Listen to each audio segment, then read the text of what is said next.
13 years. 13 years. Last night, I finally accomplished something I wanted to accomplish and do for so long. And for some reason, I've been held back.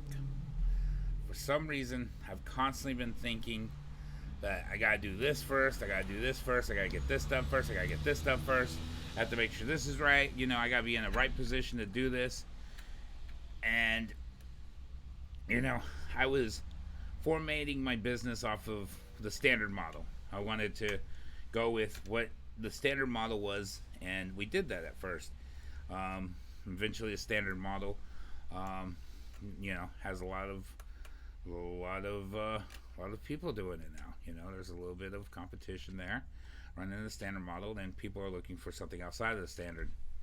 And when I say standard model, I just mean a simple the therapy style of this. Where we charge 1,500 to 3,500. Maybe even more. And you come, you have your room, you do your light shades, and that's pretty much it. But I have wanted to for a long time. Wanted to do this. So last night I put it together. I spent a little money that I didn't want to spend, and I got the programs put together like I wanted to. The equipment runs now, because the first time I did this, it didn't work so well. Now, what are you saying? What am I doing here, right? What I'm talking about is video DJing, but not just very simple mixing one video to one video.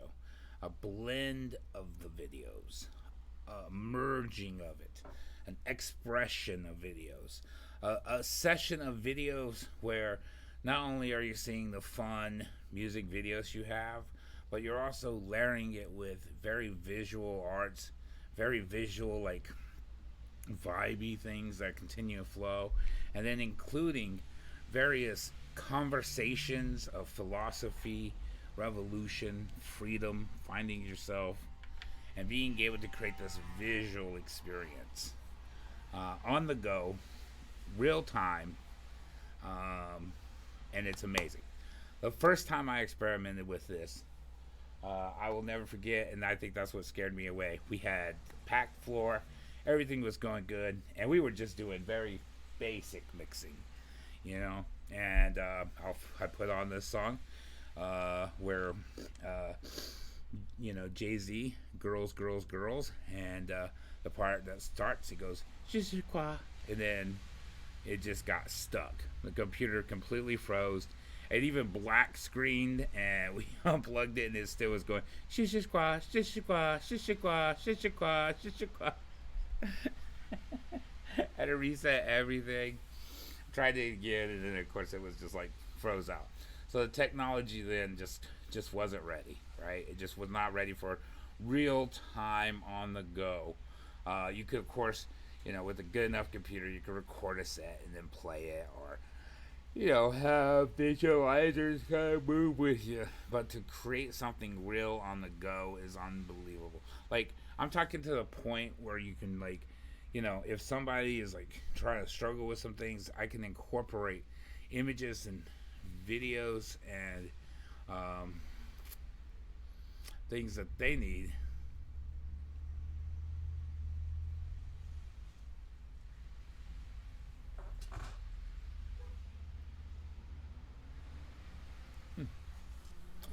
So they can incorporate visuals that they need in their lives, right? Family members, wonderful things like that. And we can incorporate that into the visuals. So company events and things like that, incorporating it into the visuals during the session. So last night, you probably heard of me. I was putting that together and testing it out, seeing how it works, seeing how the flow works, seeing how the balance works. Now, of course, I'm learning this, and I haven't DJ'd for a long, long time. So there is a whole slew of technical equipment that's helping, which makes it really, it makes it really easy at one point. But it's like I had to turn all these things off, like the auto things, because it was like, it was nice. And I don't know, it's like it was hard because it was like it turned every song into the same BPM, which would just keys, and then you'd have Missy Elliott, way too fast. What the word? You sound like, like no. So I had to like adjust those things, because I can mix at least that level. So yeah, I was really impressed.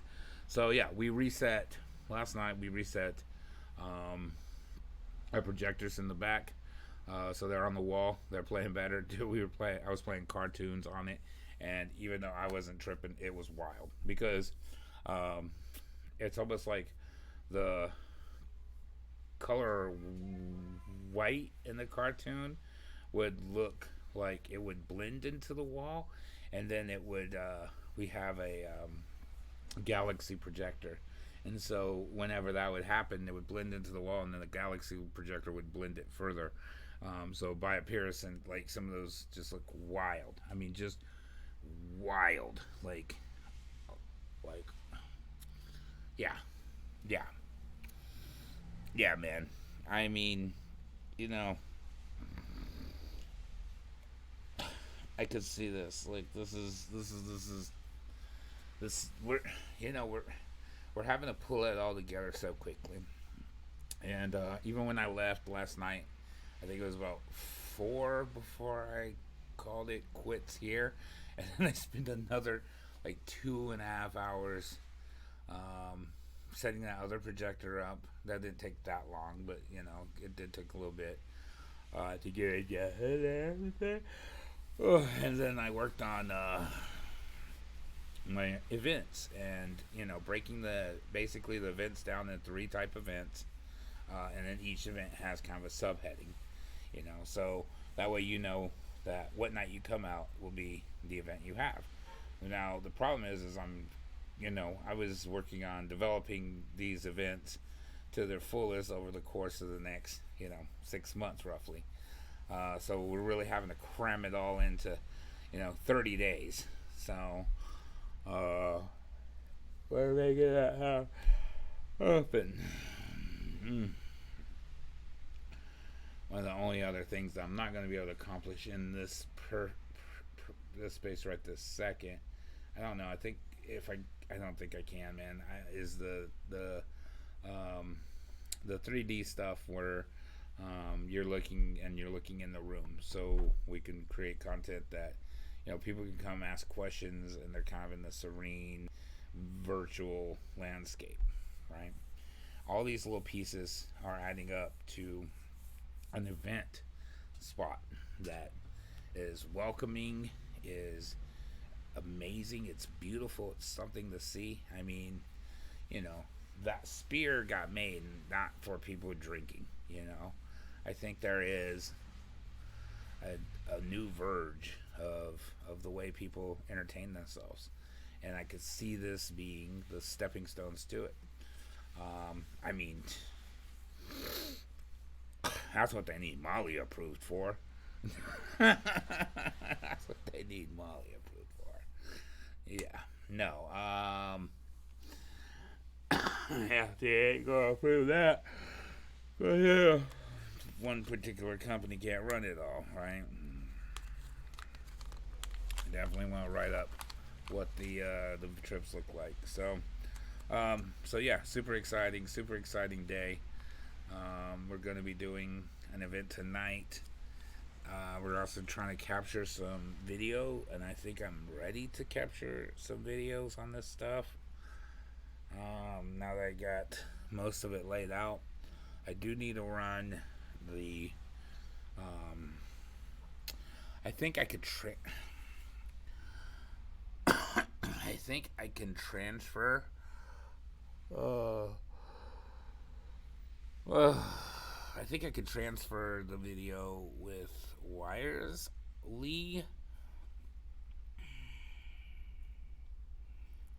Yeah, we could transfer it wirelessly. But I hope to be able to actually run it into this so you can see. It's probably going to get me copyright hit though, because it's hard to play music without getting in trouble for it. In this free society that we have. And yeah, we're gonna do this. And so we're gonna stream that, and then we also are looking tonight. We're doing the perspective by colors. So it's a fun exercise of coloring with markers. And the way it works is you show up, you select which image you want, and then you sit down at a table, and there's lights that shine, and they're changing color constantly. They're slowly changing color too, so they're kind of just like slowly changing different colors. And then as you color, the perspective of your colors look different. So like you'll hold up yellow, and sometimes yellow won't look yellow, right? So you color that way, with the perspectives continuously changing as you're coloring. And then when you're done, what we do is we click the lights onto a super fast color, like a strobe. If you're photosensitive, we'll make sure to let you know when that happens. But the strobe pops on, which then kind of like brings your art to life, because then the colors on your images are just changing rapidly. And then finally we turn the lights off and the regular lights on, and you see the image that you've colored from the actual perspective. And you'll realize that you see the way this works is, we have this perspective that we see. We know that these colors are a particular color, but our perspective sees it as a different color. And that's a great practice that we need to do as we all move forward, wondering who is red and who is blue. Okay, so start loving one another and quit letting these politicians rip you apart every 4 years for nothing. All right, I want to shut down this because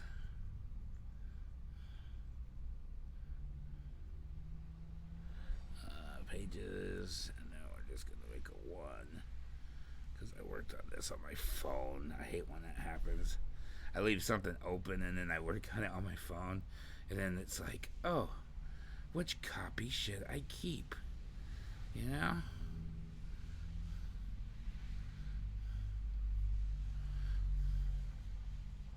Yeah, so now that I have this, I can pull.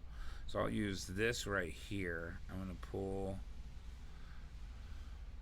I need to go download this over on the other one, and then I could just pull more. I'll pull more visualized section stuff. Fractals, man, I love fractals. So, okay. Oh, and I gotta handle this. I'll be back.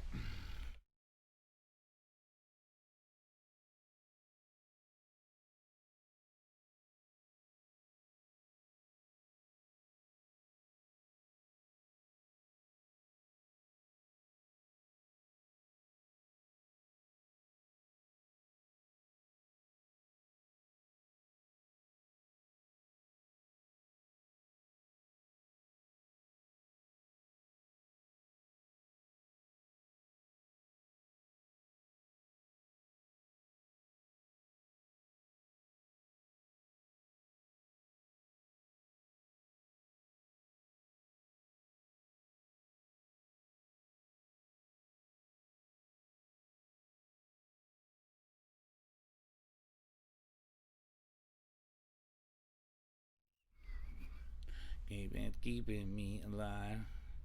I don't get anything. And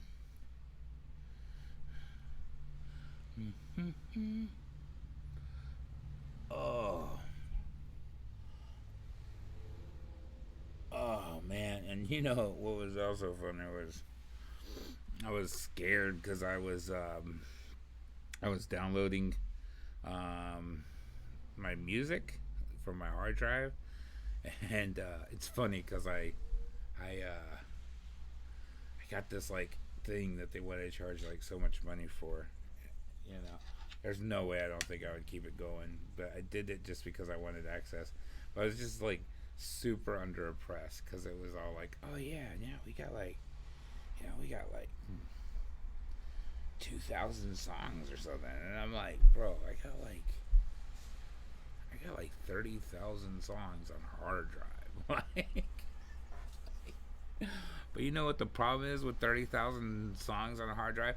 That shit took freaking 40 minutes just to be recognized in the program.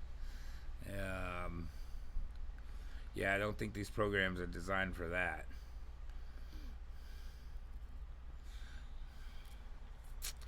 Not one bit. Alright, let's get this going. I want to get. Oh, man. It was nice because I got up and I was getting ready to go, and my buddy Jacob's like, "Don't worry, I got the store. I got you. You get some rest. You did that. That's cool." It's like you get some sleep.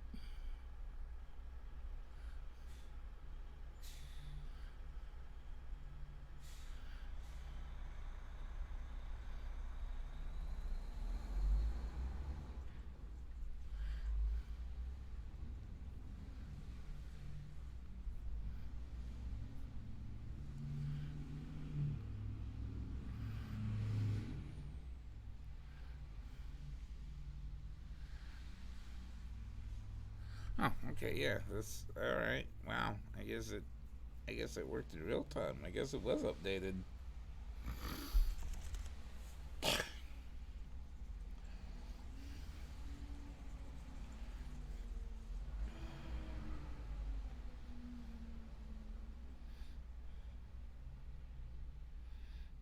Yeah, 6:43. I was still conversating with freaking virtual AJ. Okay.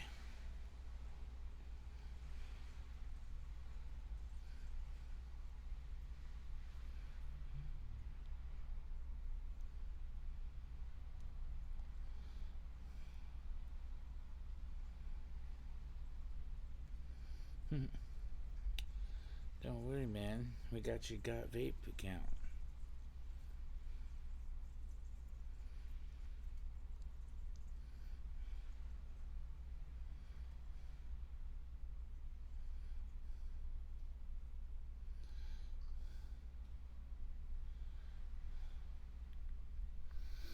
Okay.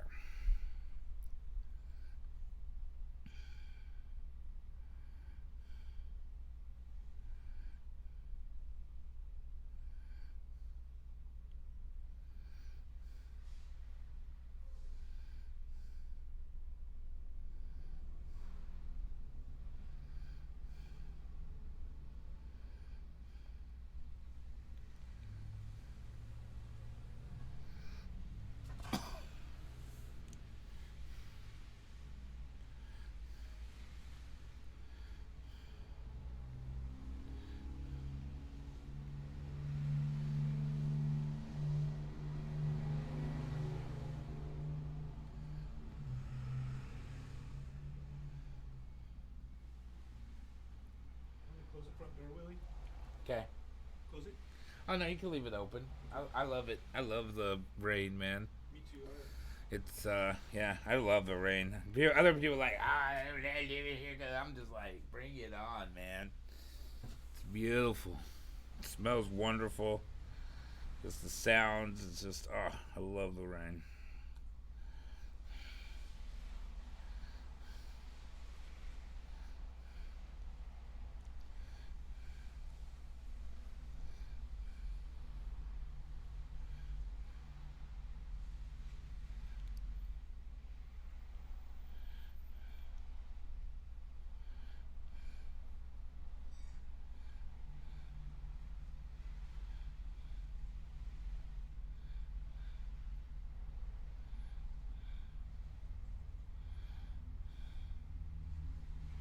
Wow, wow. That's social media for you. That's a tough one. It's a tough conversation to have, right?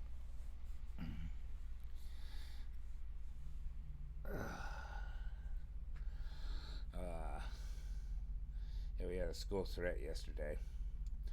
Police investigated it and determined that there was really not a threat. It was pretty empty, but then pretty much social media pushed them to making action.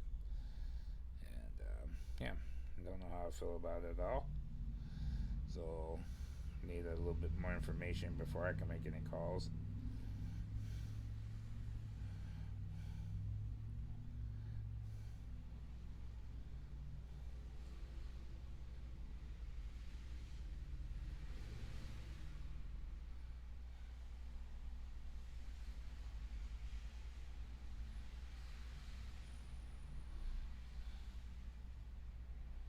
Yeah,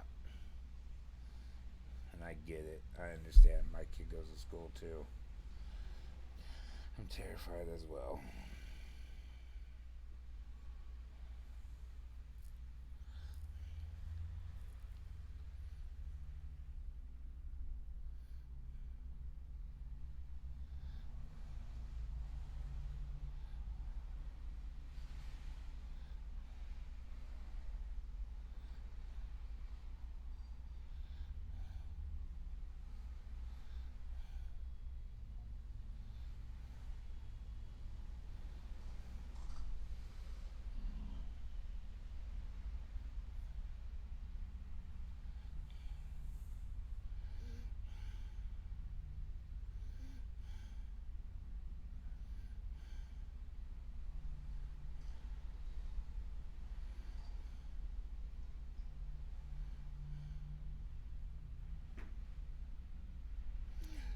Just scroll it away.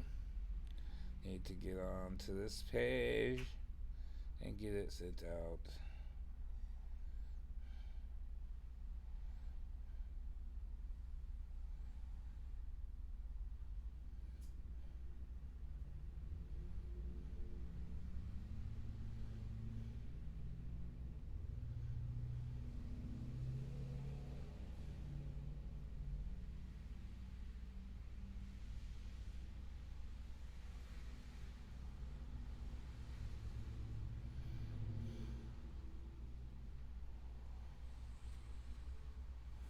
Yo, I had a blast from the past. You know Ricky Lake? Yep. Bro. I watched her every day when I was a kid. Like, we had nothing to watch, one channel, right? So, growing up with one channel, that's who was on when I got home from school. Was Ricky Lake. She'd always have these crazy events and crazy people up on stage. And I was, of course, a young man becoming a young man, right? So I was absolutely in love with her. I thought she was the best thing ever. And I know she wasn't like the hottest ever, but like to me, she was just because every day that's who was there after school. Come home to Ricky Lake, talking about something, you know, kids of the '90s, yeah, yeah, that's funny. So, but she is super cool. Like now, she's like Burning Man and festivals and all this. Has a podcast. Is like, oh yeah, I want to talk about psychedelics. So of course, I had to reach out and say, yo, let's talk about psychedelics. But yeah, fanboy. But don't worry, I'm an old man now. I'm happy. I was young then.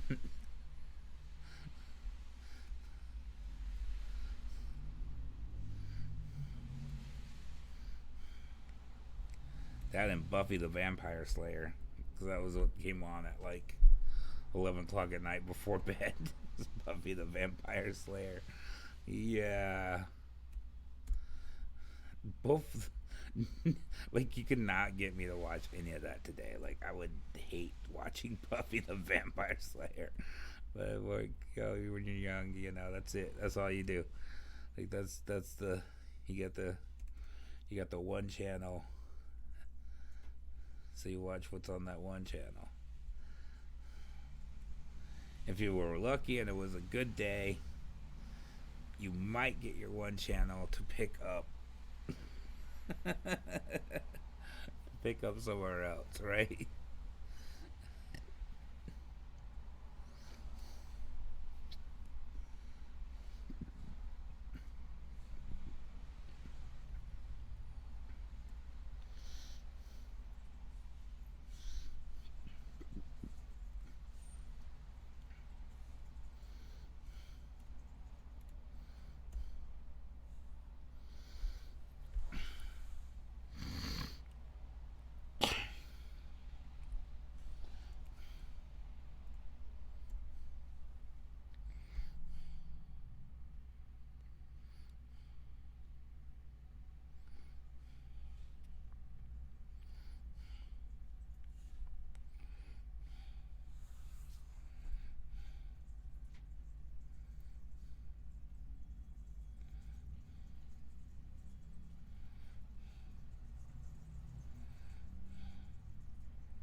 Thank you, bud.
I need to go get some music on.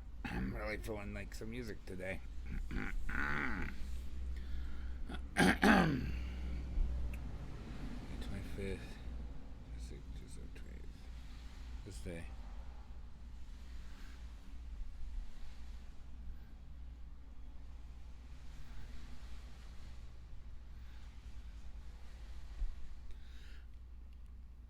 Oh yeah, we got that client today. Okay. Gotta get focused and prepared for that. Yeah, I like to try to like work in energy you have to like kind of sustain from. So I'm gonna need to just kind of chill and once I get done with this and get this out, I think I'll just work on video stuff because yeah, I need to get prepared for this. So you'll be on break for a little bit today. So I'm sorry, but clients need their anonymity, and if they're the client coming in for these particular services and not for the fund services, because everybody for the fund services is knowing what they're signing up for, but the health ones, the mental health ones are not. So just in case they walk in the front door, we won't have the cameras running just because I want to make sure that's very well aware of. And plus, on top of that, what we're trying to do with our setup too is make sure that there's no chance for that crossover. Right now, we're in this big open room. That's just what happened. It's right by the door. We're hoping that as we move this facility, we can actually get into space. And that was our plan originally. We were going to put it in a specific space where there was no chance of crossover recording. There's, the door. And inside that door is recording, and anything outside of it, it won't happen. So, yeah. So just a heads up to that. So I gotta start getting prepared for that. It's a short window instead of hero, so I shouldn't be. You never know. I mean, I've had a short dose that ended up being a full 8 hours, right? And what do? Do you charge for that? Do you say, I only had you booked for 4 and you took an extra 4 on top of it? No, you don't. No, that's not why we do this.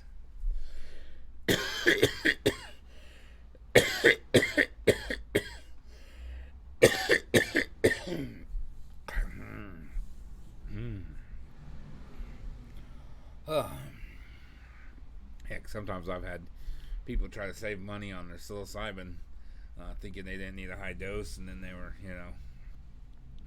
going through their session and,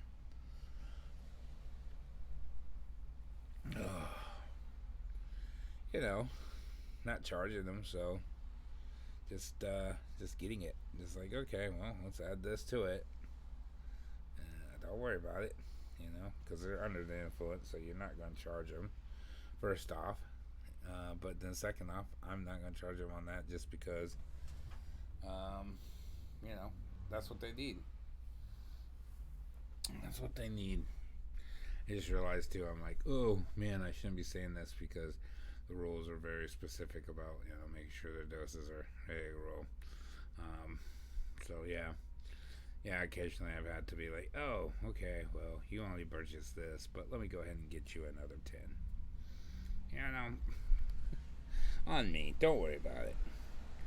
And that's because you fly a whole way across the country to come have services with me, and you were just trying to nickel and dime save yourself a penny. But I'm not gonna let you leave without having that journey. Like, you're getting that journey. And some people just, with those SSRIs, it's different.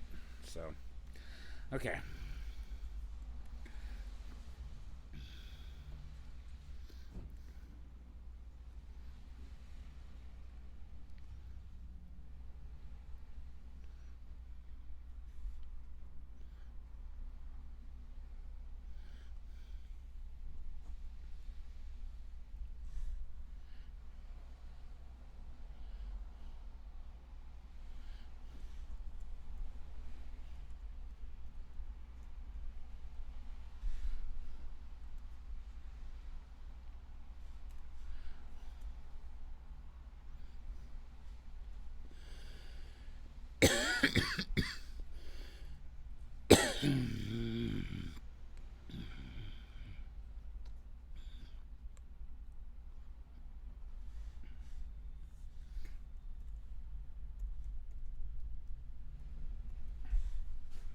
Okay.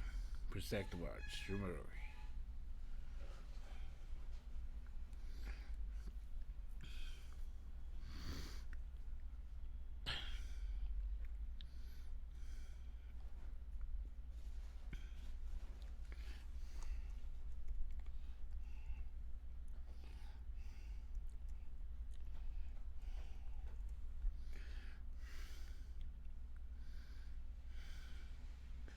For 5th.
Messenger.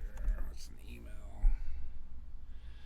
I think this is it.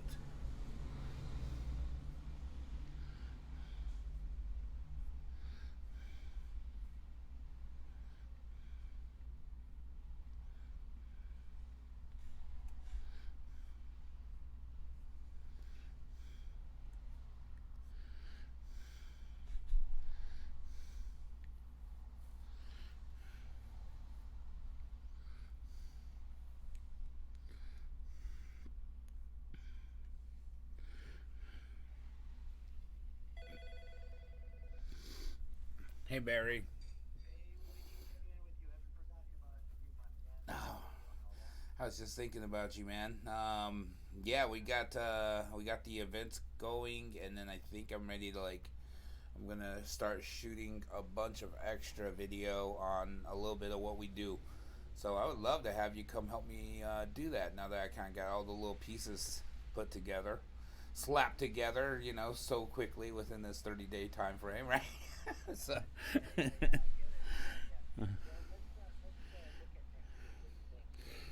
um, yeah. Early part of next week. Yeah, we could do that. Let's go. What is today? Let me double check. Yeah, that's the 30 and the first.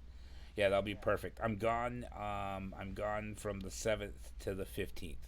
So, yep, yep, yeah, yeah. We'll both be there. Yep, yep. That's right after the Portland event, and then no, no, I won't be at the Portland event. But I'm glad that he got you guys on board with that though, and yeah, that made me feel my heart just filled with joy, because I was just like, oh my god, you guys are a team on this. Thank you.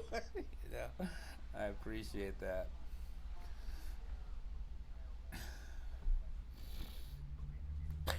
Yeah, yeah, good, good, good.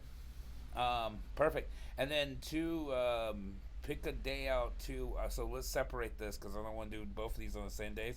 Let's do a video record day, and then I do want to have a business conversation with you too. So find a good time for that, and let's do that one. The business conversation only take maybe a couple hours. Videoing will probably be a full day event for us. So no, no, just like half a day. When I say full, I mean like 4 hours.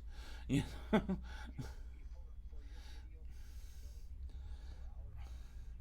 Yeah, yeah, like all the capture all the little pieces because we're gonna try to capture the marker art, the walls, and everything.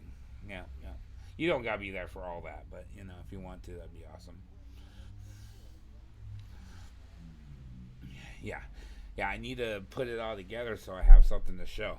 So when I'm down there, I'm like, this is what we're doing. This is why you want to jump in and do this.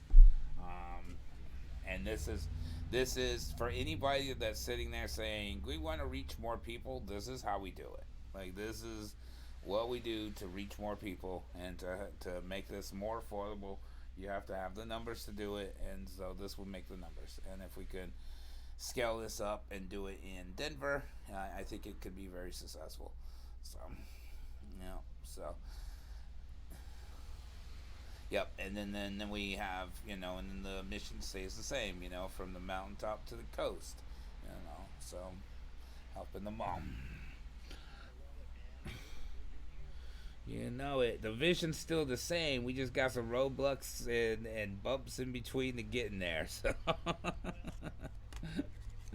you know it. Yeah, exactly, exactly. All right. All right, sounds like a plan. Monday and Tuesday, I'll keep it open for you. Okay. Okay. No, no, no. This is super important, and I've been meaning to call you, so I'm glad you called me. So, all right, man. Let's make it happen. All right. Bye.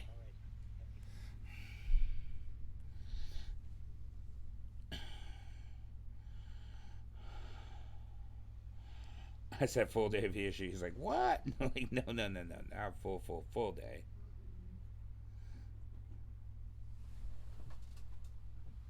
Good afternoon.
Okay, stay on focus. I want to check that, but I know I gotta take just a second. Let's see. Email.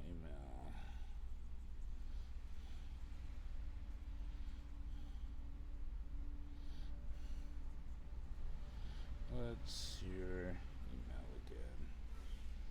Forgot. Homegirl's email. I mostly just communicate with her through this. Okay, file. Save and send. Let's check this. What's this say?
My boy remembering when I held up the posse on Broadway.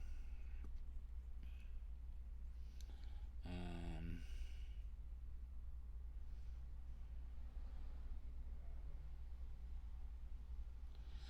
yeah.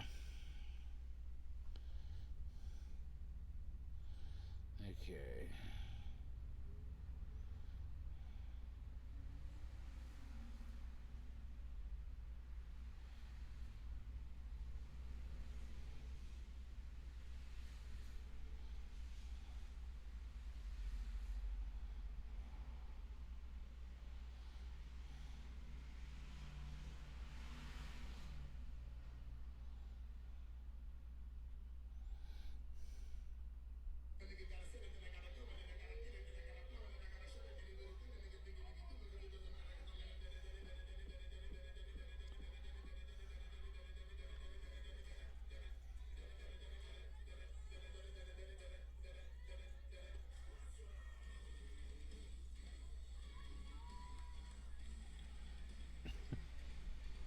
That was pretty wild. Alright.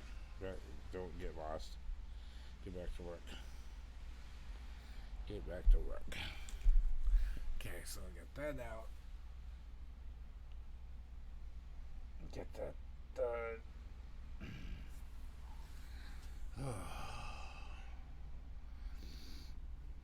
I think I could add it to the other document.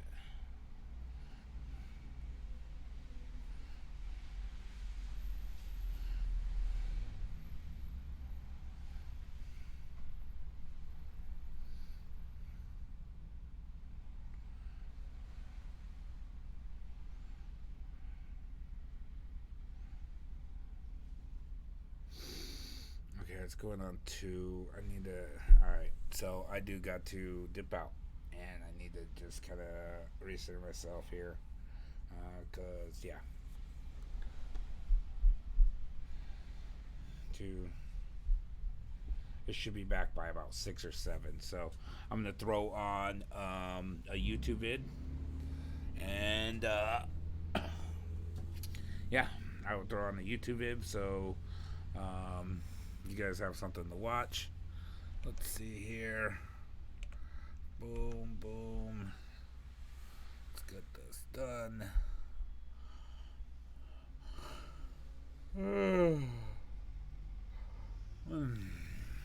Let's go with Roland.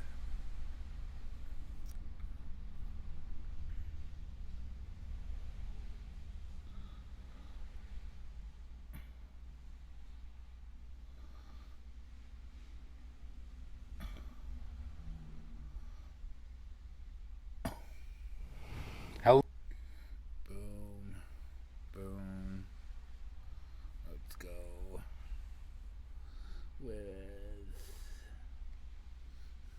repeater audio. Bam. And hello, my name's Willie T, and this is Cybin-Space, where we're going to be integrating psilocybin into the mainstream.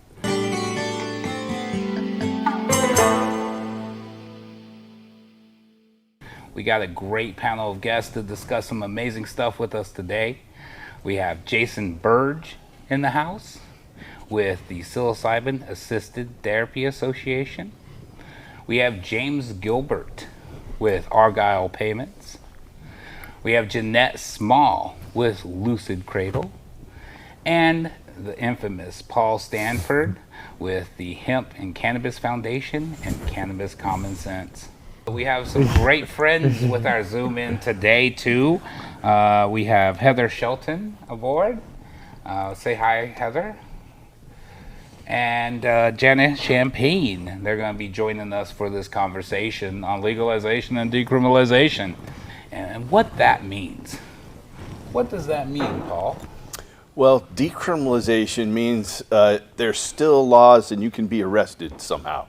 And I think that's kind of what we have with psilocybin therapy.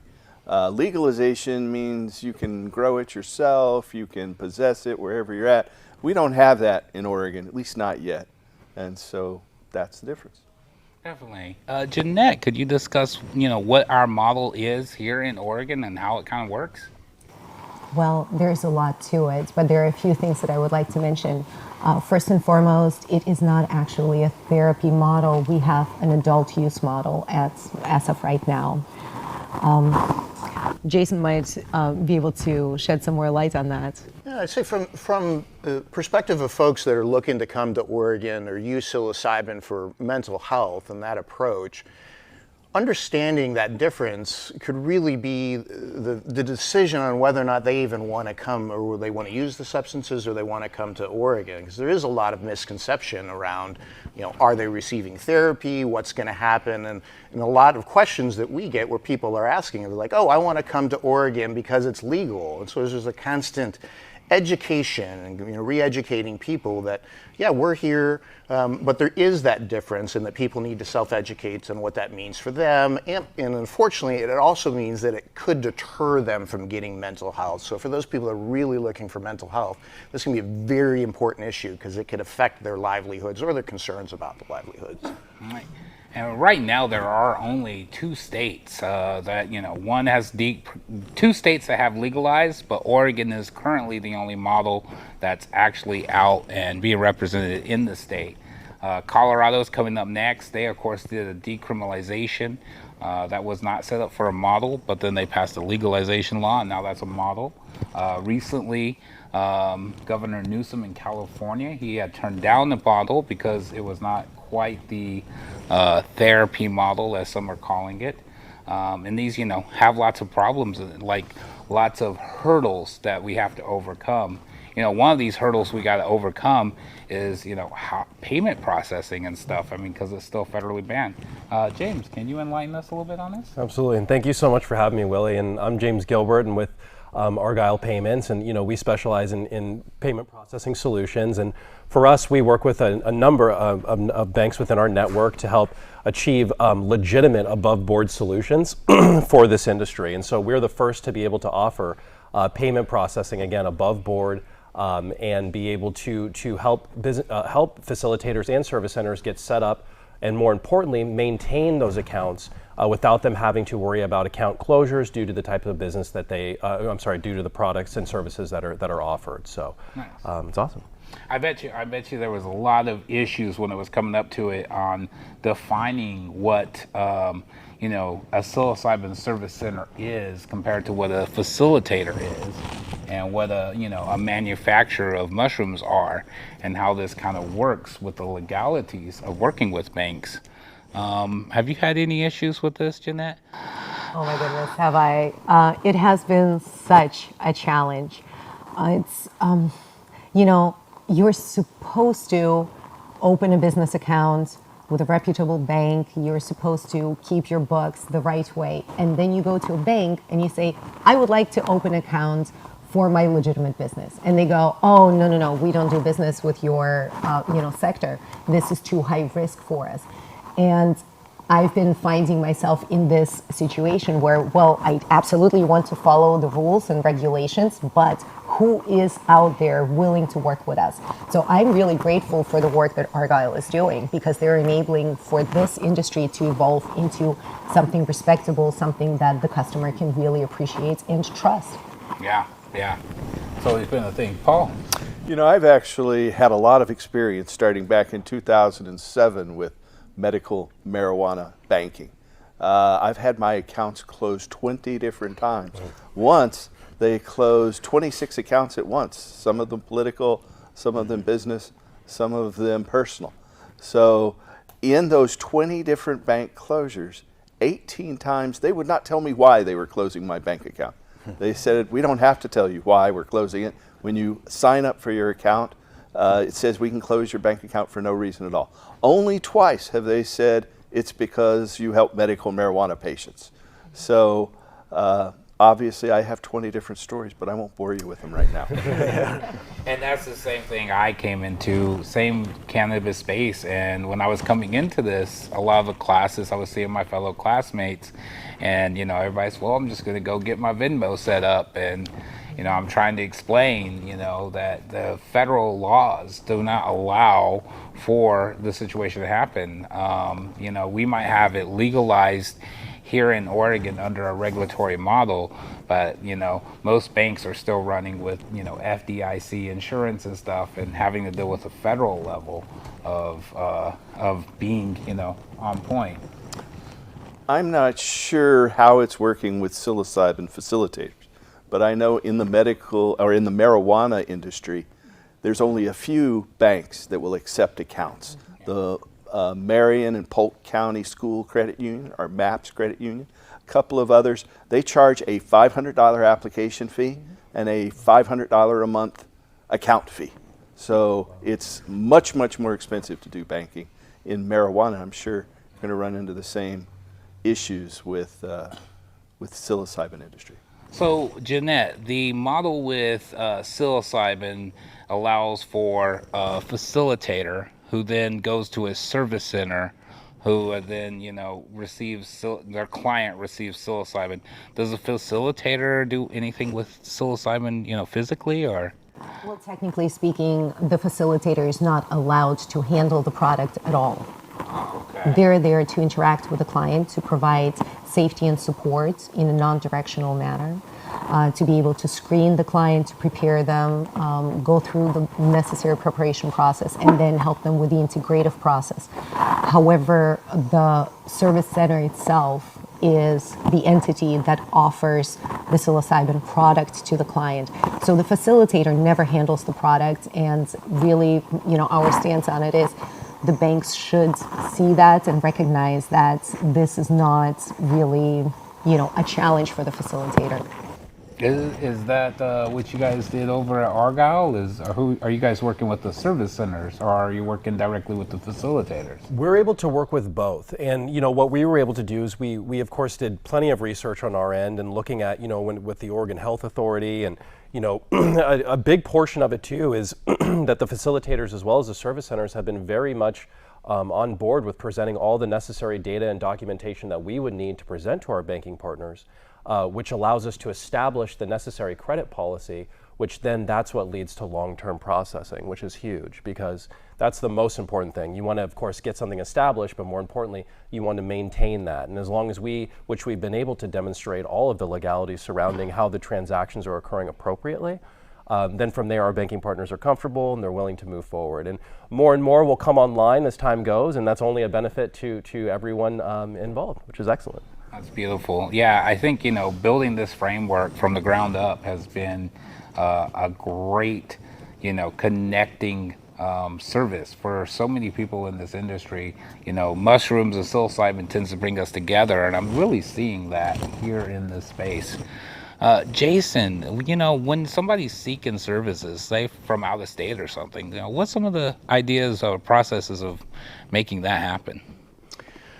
Well, a lot of folks when they reach out, questions we're answering, they're looking for mental health, and so even the complexity when we talk about legalization and decriminalization for outside of the facilitators, people looking for the mental health, and even the mental health professionals have a challenge because federally the substances are still illegal, so that affects their licensure, and so you have these weird. So you can have facilitators can be licensed, but a mental health therapist, a licensed individual, can't practice their knowledge during these sessions. So everything's still working on, but it really centers around that decriminalization and hoping that just as we move forward and having like Argyle and James and I were talking of that as this moves into like Colorado and there's more people that are like these new states are coming up, that they'll also think about some of these other business processes to make it easier. Because so much of the emphasis has been put on the facilitators and the service center folks to really move it forward. And so we're kind of just bridging, we're trying to connect everything through there. Where really it's about what's going to be the best for the folks that are seeking this help. And we're still working with that, and it's being creative and it's educating and creating the partners so that we can all collaborate around the same thing and learn from each other. Definitely. Paul, what do you see coming down the pipeline what are some of the similarities you're seeing between the, blossoming, sporing out, mushroom industry compared to the cannabis industry? There's a lot of similarities. They're both being against federal law, and the banking issues, of course, are a big one. Trying to work with federal law is still a challenge for the marijuana industry. And the federal law changes very, very slowly. So it's great to educate people, and that's obviously what we're trying to do here today. Definitely. Well, let's bring in some of our Zoom members here. There you go. My name is Jana Champagne. I'm a cannabis patient who happens to be a nurse, and I've been educating cannabis patients and medical professionals for about a decade. And here I'm down in Medford, so here in Oregon, I've been trailblazing a cannabis inclusive autism care resource, being cannabis inclusive care homes and retreat centers. I'm also a professor at John Patrick University. That's kind of my role. And so I just really see so many similarities between the psilocybin red tape and the cannabis red tape. And I'm just so encouraged to see that those of you trailblazing psilocybin, like Heather Shelton and those of you on the panel, are taking lessons from the struggles that we've had getting cannabis access and appropriate medical guidance for our patients and ensuring we're upholding our medical ethics while also trying to figure out, all of the legislative rules. And I know Heather Shelton can speak more to this as she's on one of the panels creating some of the legislative rules. So I may actually just let it switch over to her and let her talk more about that. Hi, so I'm Heather Shelton, a newly retired nurse, actually. I think Jason was speaking about the challenges for some of us with professional licenses in addition to working in psilocybin. And after my experience as a nurse working in the cannabis world, I've decided that I was just going to retire my license so that I can fully participate in this, in our new psilocybin program. So talking about banking, we at Epic also ran into these challenges as far as having a service center and being unable to get business bank accounts as well. And we currently have a new structure where we have two companies, and one is our service center, and then one is where we contract with facilitators. And so that's given us a little bit of a way to have some banking and not have everything have to be in cash. When it comes to, legalization, like here in Oregon, we seen, huge bursts for like Measure 110 and a lot of, misconstrues of what that means, have you guys had any experiences with, dealing with the, balancing what is regulated and, above board to what is not? Has anybody had any experiences with this? Of course. Oh, Jeanette? So many experiences. So one of the challenges that I would like to speak to with the fact that we're in this transition of sort of decriminalizing, legalizing, the fact that we're trying to keep options open for us to figure out how to best provide services. We don't really have best practices established yet. And so with that, a lot of voices are coming to the forefront, and it is difficult to discern which perspectives are more credible, which perspectives are the ones that the public should really be orienting to.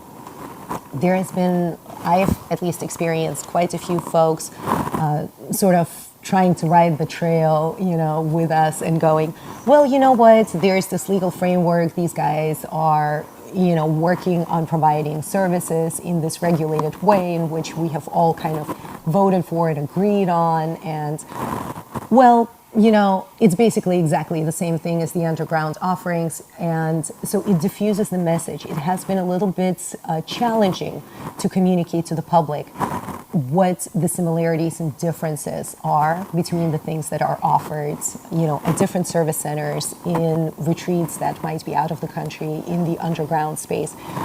So we're still kind of developing all of this. This is part of the conversation that we're, having. Yeah, I'd like to add to that is, I had a lot of experience with the underground and a lot of experience with legalization, especially in Washington State, and I've been working real closely with, some of the board and some of the groups here that works here in Oregon, and I gotta say, to me, I really truly feel, there is, a partnership with the state in this aspect. Like a lot of the rules and structures and framework that they've designed, I've talked with the head of the board too. They've designed it to be a little bit more open so that we can kind of figure out what that looks like at the end of the day, because this is going to be a slow rollout program. So it's one of these things where it's like you get in, you accept a partnership with the state, which then you have a partner in the state backing you, especially when it comes to a federal level. And in that partnership with the state, we design the framework. If we just opt out of that framework and we're not working with them, then we're just working against them. And I think Oregon has really taken the ability to, come together and work cohesively, which is kind of new in, my personal aspects. Paul, what do you think about that? Have you had any experience with some of the psilocybin boards and stuff like that, or? I haven't. I haven't had direct experience with the psilocybin boards, but I've found, the fact that you're licensed by the state has given you protection from federal authorities. I mean, federal authorities could come in and arrest you, but you can plead not guilty and go. So the prosecutors don't want to deal with that. So they're only going to go after someone who is definitely not in compliance with state law. Yeah. What do you see, like, in your opinion, what's the framework that's going to be kind of set up with the, fighting the federal aspect to, payment processing, banking and stuff? What's some of the, ideas behind separating the two? Well, the good news about the programs here is, like mentioned, the psilocybin sales are cash sales. That's a cash sales element of it. And so because of that, with our banking partners, looking at it from, being able to offer the therapeutic services and being able to offer, at the centers, the room rentals and all of those aspects of it, those we can certainly support through the network, which has been great. And that's one thing that our banking partner was very, many of our banking partners, of course, are very strong about, is that they want to make sure that the sales are above board and everything is being done within the framework of the of the way that the program is currently set up, which is crucial.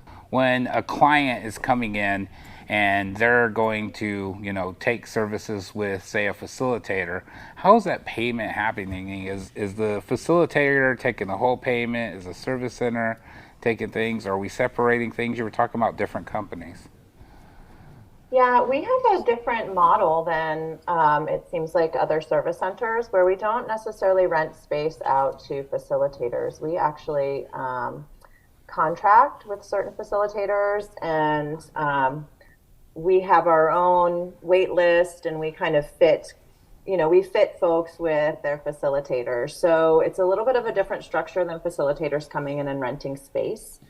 So people are able to pay for the facilitation services online, go through banking, and then for the purchase of their psilocybin and their service center facility fee, that's done in cash in the day of. Okay, nice. Yeah. It's crazy the frameworks we have to, jump through on hoops. I mean, Paul, you know how many hoops we had to jump through with cannabis. It's crazy how many hoops we have to jump through to be able to bring these services to people, and making sure that people are getting the services that they need and they want, and the help that they need and want. Any thoughts on where you guys see legalization, decriminalization going on in the next states or anything like that? I hope the states, as they're coming in, that they'll continue to learn. And that's where I really hope is that, it's like, let's have Colorado learn from Oregon. And then the next states learn from the combined. Because we're kind of rolling through this process as we go, and there's going to be mistakes. And you mentioned like Oregon Psilocybin Services, like they are advocates for all of this, and they believe in all of it, and they want to partner. And so, what I'd say is just like the more that we all can collaborate and partner and be passing that information forward, we're trying to prevent the next states from having those same challenges. Because then if the messaging gets clearer and it starts to really, get rid of some of the stigmatization, that's going to help with the legalization. That's going to help with just the general overall, the whole country looking at psilocybin versus just Oregon, where we have a lot more experience. So it's a long process, but the more that we can really collaborate and be moving forward on that, I think that will really help with that. And this is very bipartisan, and that's really encouraging to see that, of everybody supporting each other. Mm-hmm. And I think the state has, whenever you do these type of things, there's always, open comments, where you can, submit your comments, submit your thoughts. I believe, Heather, are you on the RACs? Is that the group you're on, or what part are you on with the consulting with that? I'm not actually at this time on any of those committees. Okay. But I do just want to follow up, Willie, that you had commented about the state, and I have found everyone I've worked with at OPS has been so supportive. When I call and have a question, they're open to questions. They want to know what's happening for us and where we're finding little snags where we need support. And that's actually felt really nice. I mean, part of why I got involved in the beginning is because I had been witnessing what happened when we legalized cannabis recreationally and how the patients got left behind.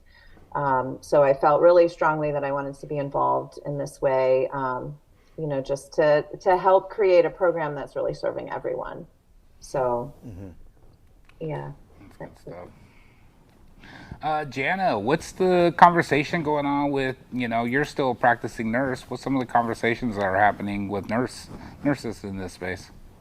Actually, just to clarify, I also retired my nursing license last year, and Heather and I retiring our licenses is just a reflection of how little understanding we really have at the nurse regulatory level in this state for anything alternative. They're very punitive and very retaliatory, unfortunately. And we are seeing a shift this year, and I'm actually very hopeful.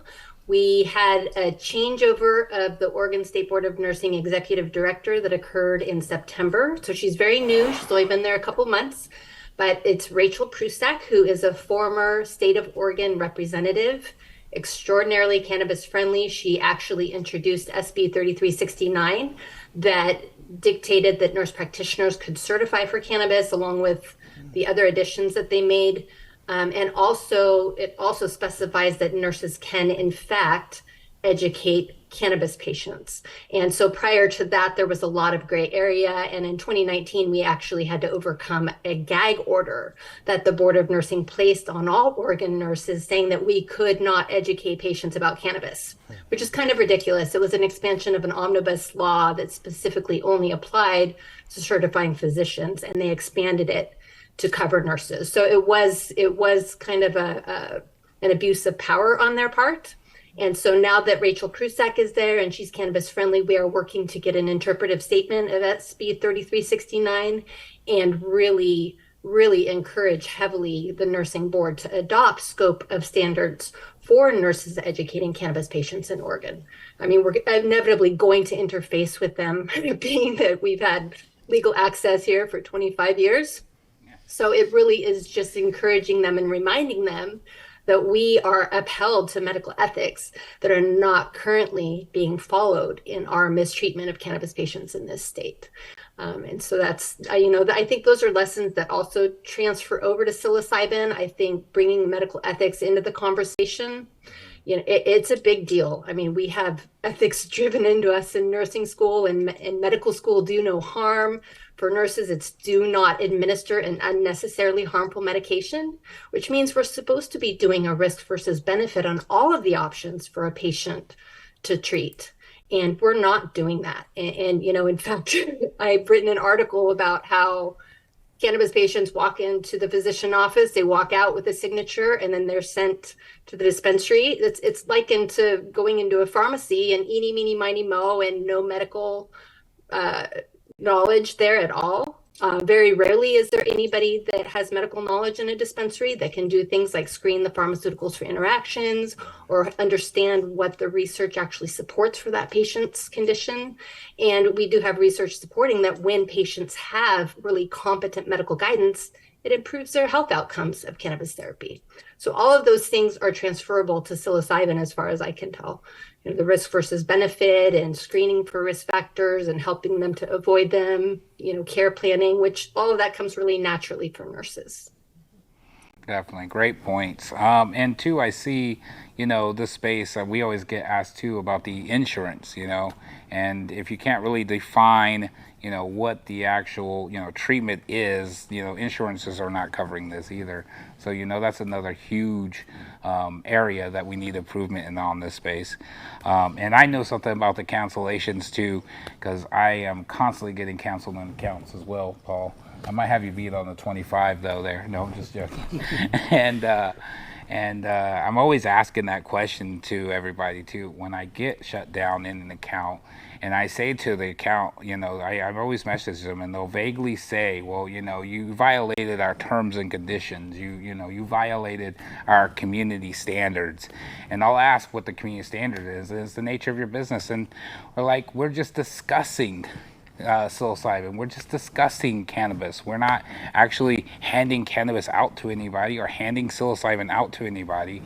And they'll say, well, that, you can't do that. And I propose the question to them, what about church groups that are anti-cannabis?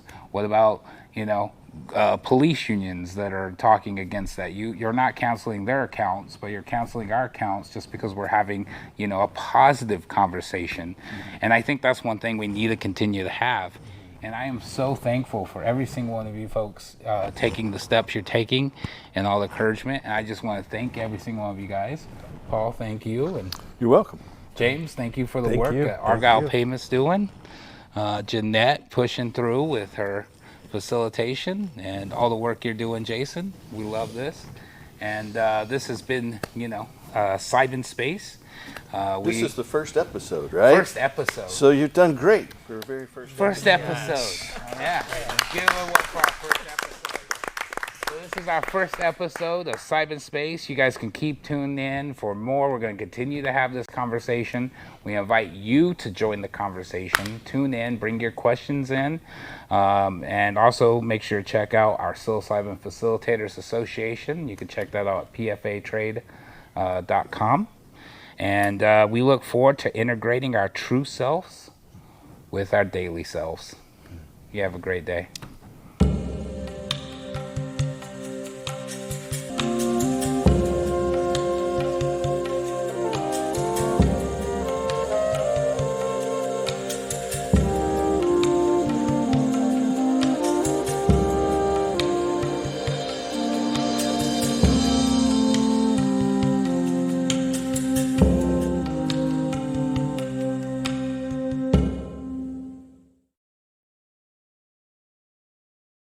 Hey, this is Willie T, and this is episode 2 of Cyberspace.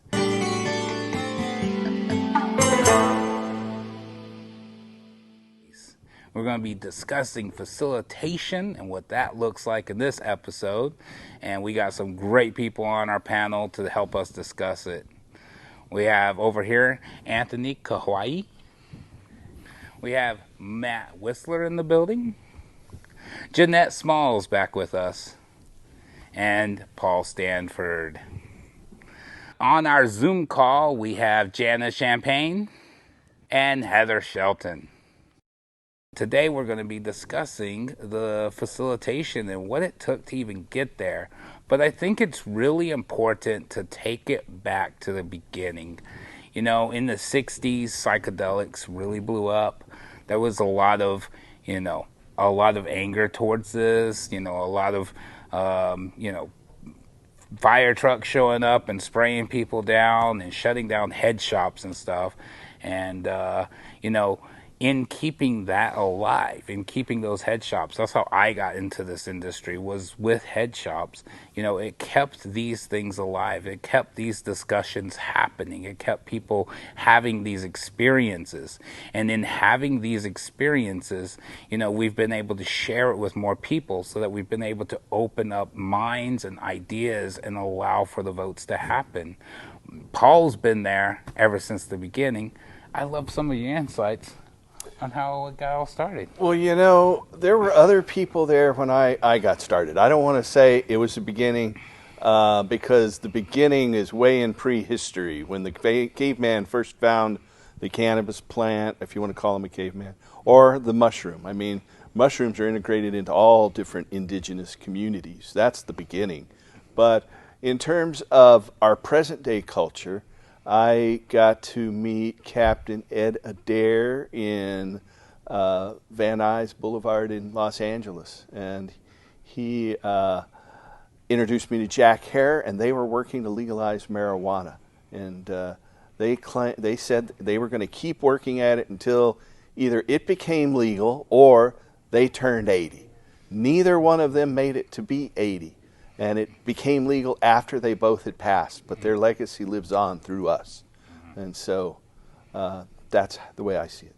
That is true. And, when we were graduating through the Changa Institute, we did our in-person training next door to the Third Eye. And we were doing breath work. And just breath work, being next to the Third Eye, I seen, glass dragons floating in the sky from just breath work. And it was a very moving experience for me personally to be so close to the fighters and the people who have continued, this struggle, keeping this, a topic that can be had. And so just thank you for keeping it. How many episodes have you done? In terms of my Cannabis Common Sense show, we've done 1,170 since October of 1996, and we're still doing that. I should just tell your audience don't know the significance of that shop, the Third Eye. That was opened by Jack Hare here in Oregon back about 1986 or so, and run by his family until recently. Wow. Yeah. Great. Lots of history. We got to remember the history where it comes from. People say the underground, this was truly the underground. This was truly the people taking the risk to make it happen. So today we want to discuss facilitation and what that mainly looks like and how psilocybin can help benefit yourselves. So, Matt, would you like to discuss what you do? Yeah, well, it's a multi-step process. So if we have a client who comes to us looking for psilocybin facilitation, really the first thing we need to do is figure out what their intentions are. Why are they seeking out this service? And help them kind of parse that out and internalize their intentions, because a lot of the times what people get out of these experiences are often reflection of what they bring in with them. So that's really just the basis, and there's an extensive preparation process that clients really need to go through, and I think as facilitators, the preparation is actually the most significant part of our job, really. I have had clients tell me, after a session, that the preparation really helped them get through the challenges as they arose. And so if we do our jobs as facilitators properly and really prepare the clients for the experience, then our job when they're in the experience and sitting with the medicine just becomes that much easier both for ourselves and for the clients. There's not going to be a lot of surprises, and if things come up that may be challenging or even slightly overwhelming, they'll have the tools that they need to deal with that and move through it and even take positive insights away from that. So there's really three parts to this, right? There's, preparation, there's, administration, facilitation, and then there's integration. What's some of your thoughts on this, Jeanette? Well, I think one of the things that is important to mention in kind of how the legal framework is possibly looking a little bit different from what has been happening up until now is that we're getting different clients. A lot of the folks who have been utilizing psilocybin have been utilizing it in a framework that forces a certain type of person to select for those services.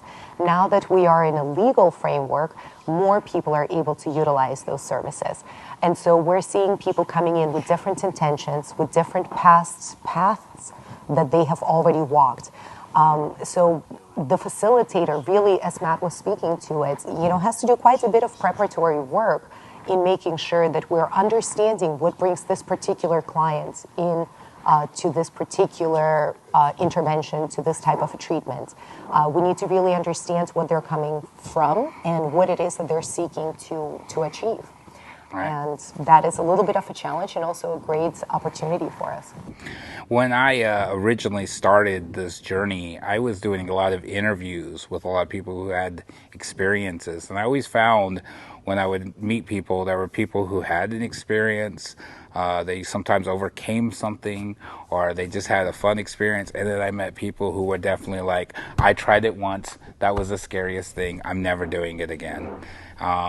Being somebody from the underground, I kind of wrote on that in my schooling because I kind of seen that practice happening out in, it starts with, you eat one or two and you enjoy yourself and you have fun, with your friends. And then maybe you have a dose that is a little intense, does bring up some, past things. And that tends to be, the bad trip. I believe it was Timothy Leary. He wrote the book on this. There's no such thing as a bad trip. It's just, telling you got some things to work on and you might want to work on those so you can have a good trip. And that, I think that's where the intentions come in and the integration for this and how it connects with our minds and everything. I love the study of Robin Carhart Harris. I don't know if you guys are familiar, but he does a great study on the brain and our neural pathways and how our neural pathways open up under psilocybin. We have a default mode network that just kind of trains our bodies to consistently act out, like it teaches us how to drive a car or walk down the street. And psilocybin opens up so many pathways in our brains that, different parts of our brains are talking at different areas. And that's why sometimes we can perceive, very visual or audio things. Like in DARE, when the DARE officer came into my class and said, hey, under these drugs, you could, smell colors and hear feelings. Sign me up, And I've been looking for that drug ever since. I haven't quite found it yet, but I've had some great experience personally with psilocybin that has been able to, achieve a different way of thinking. And for me personally, when I was interviewing people, I always ran into a common thread of empathy. And I think that's where the neural pathways opening up in our brain during a psilocybin session helps people have that empathy for a situation that they've had in their life. And would any of you guys like to speak on that? Well, I'm an herbalist, and I specialize in creating herbs that affect what's known as our endocannabinoid system. And so I believe, right, that our endocannabinoid system, we are able to clarify a lot of things. And what really brings into the light is that mushrooms, especially psilocybin, helps to stimulate this endocannabinoid system that we, right, are trying to find the connection between human and plants, right? And so this endocannabinoid system brings us closer, and it helps to open up new ideas, new ways of seeing things. We need to clear our minds, right, in order to find real change, inner change. And mushrooms, right, and the stimulation that it has with our endocannabinoid system will bring that change. It will bring a mind and a body change and bring them back into an alignment, right? It's known as a homeostasis state, right? To where we are bringing our minds and our bodies back into an alignment. And so, understanding, how mushrooms affect us is really what we need to come to terms with. Legalizing it and also bringing it to the forefront is one thing, but understanding how it's working and how it is affecting us is really where we should put some attention into, and coming up with different types of ways to stimulate it. So, which will help us, right, to clarify our minds, clarify our bodies, clarify our way of seeing the world, and help others, right? Because really this is what the journey's about. So it definitely is. And two, I think for the longest time there was so much, fear mongering behind mushrooms. I think it's just kind of, been, indoctrinated into us to fear mushrooms because there are so many mushrooms out in the wild that you can't eat, Matt, any ideas? Yeah, well, one of the things that you were saying that really struck me was about psilocybin helping, and other plant medicines helping bring things into alignment. I think one of the most common outcomes I have with my clients is they come into a session, they have their experience, and when they're leaving, the impression I get is they're like, that was really hard, that was difficult and challenging, and I'm not sure if I got anything out of that I didn't already know. And it seems like there's this little touch of maybe disappointment in there. But I always give a few days before we do our first real big integration session. And when I get back in touch and we do our integration, they say, well, even the things that I took away from that experience weren't things that I didn't already know. I find I'm living in a way that's much more in alignment with those truths, and I'm interacting with the world around me and with other people that's much more in alignment with those inner truths that I got in touch with. And so people may come looking for a big mystical experience, but I honestly believe that what we get from the medicine is oftentimes what we need the most at the moment. And a lot of times what we need the most is to live in a way that's in alignment with our inner truth and our higher selves.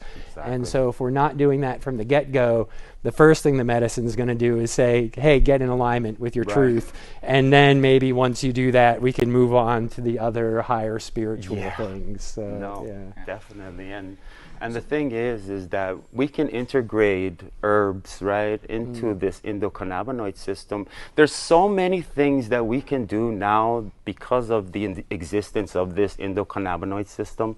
We can figure out the connection between spiritual and human. We can figure out the connection between how we are being stimulated, right, in many different ways that has to do with cannabis, that has to do with mushrooms, the connection, right, was really hard to put together. But now that we have this system, right, it really is the missing puzzle piece. What we are trying to achieve is something to where we are looking to a total body change and a total mental change, right? And in order to do that, we cannot just focus on one system, right? We need to focus on a system that focuses on all systems. Now, the endocannabinoid system is that system that regulates all other systems. So, stimulation is very important in order to create change, right, within ourselves. And, I correspond health between humans and plants, right? We intake the same type of nutritional intake to survive, right? Nitrogen, phosphorus, potassium, right? And we also have the same pH balance, you know what I'm saying? So when I was a plant grower, right, for 15 years, and so I'm always utilizing on bringing life back into plants. And how I do that is I treat it just like how I would with a sick individual. you know, because I understand that it takes patience and it also takes a hand that knows how to be gentle with it. Now, when we integrate that, we can also integrate the change into ourselves as well by integrating that idea, right, of bringing our ideas from the forefront when it comes to cannabis and mushrooms to the stimulation of how we are being able to change ourselves from within. So stimulation through our endocannabinoid system, through herbal medicine, will help to bring focus and clarity to our lives and to where we can change it, you know. Stimulation of chemical balance is really important. So I think now would be a great time too to introduce our Zoom callers. We have Janice Champagne and Heather Shelton on the line too. You guys want to share some thoughts on this subject of the endocannabinoid system? I'm going to go first, Heather. I think I went first last time. Sure.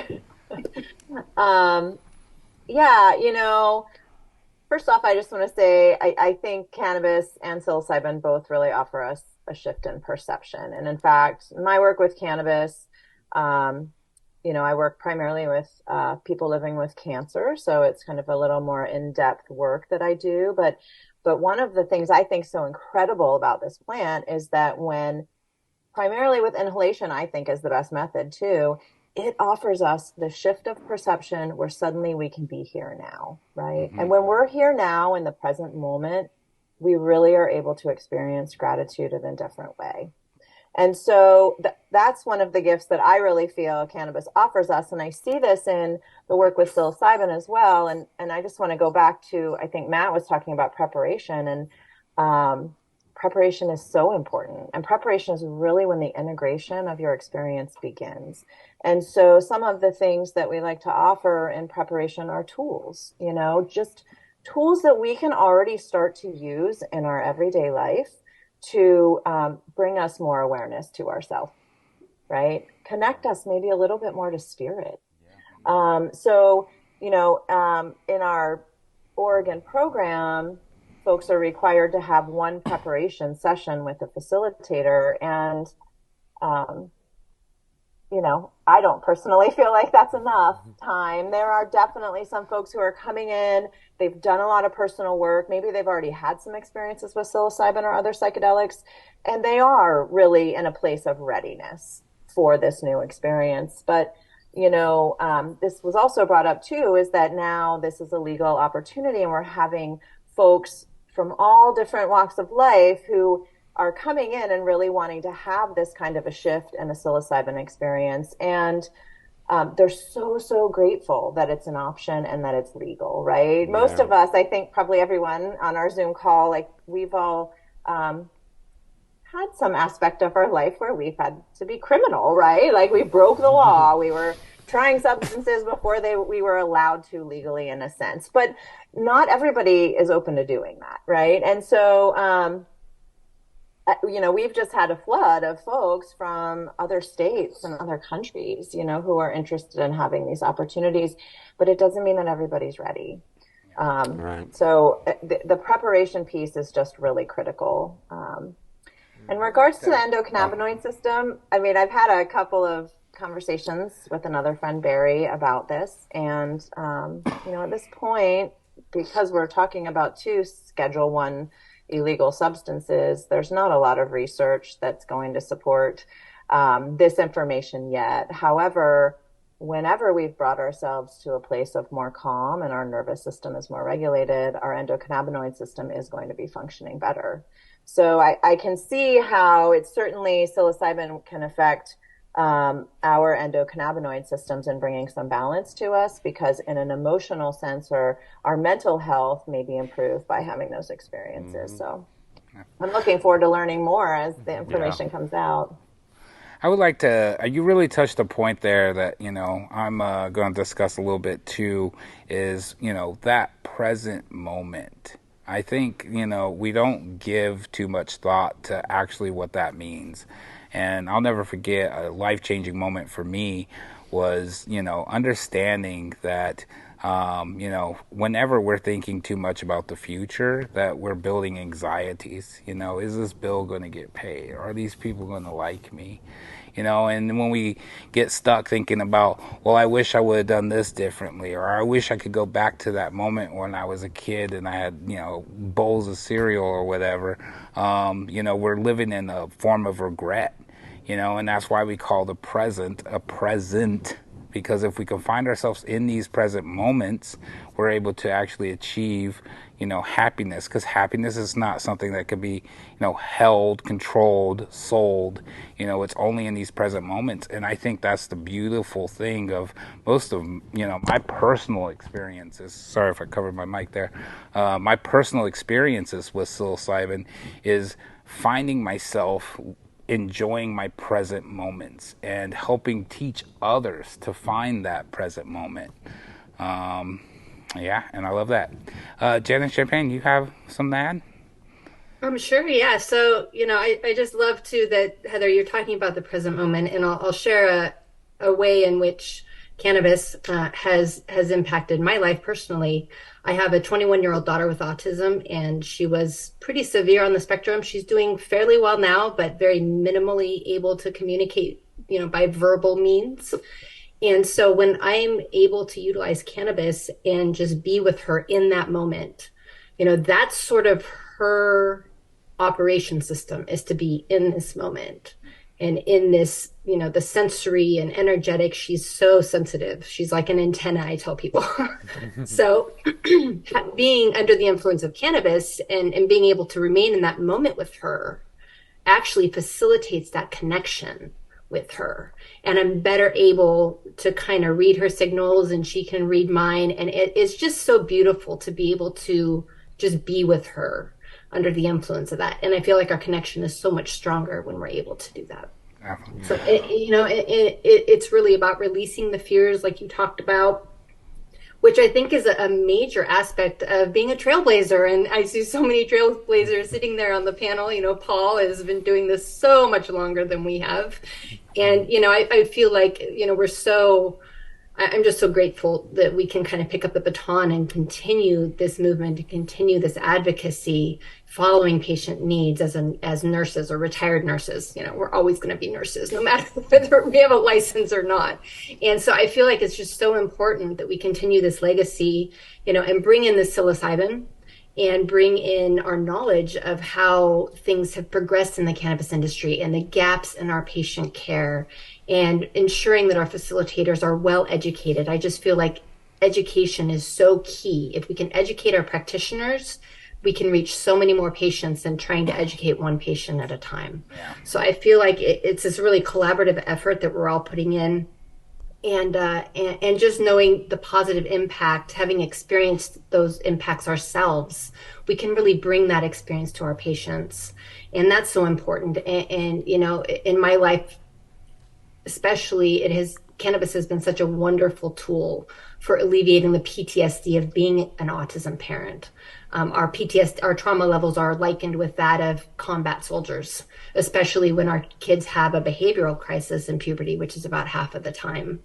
So it's a very common occurrence. So many families are in crisis, and they find this easement with cannabis therapy. And I look forward to integrating psilocybin therapy too as I learn more about it. I'm not a personal psilocybin user. I have a lot of sensitivity to anything fungus, so I just haven't ventured into that world. But I feel like it's definitely something that offers a lot of benefits to our patients, and I'm all for supporting patient access and patients having the support they need to really get the most of this therapy. I am very much with you on that, Jana. I grew up with getting the needles in my back to discover that I was allergic to mold.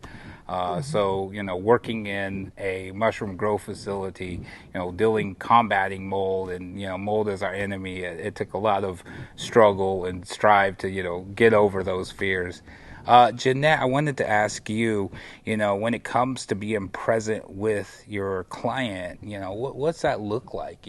She was saying one meeting. Is that enough?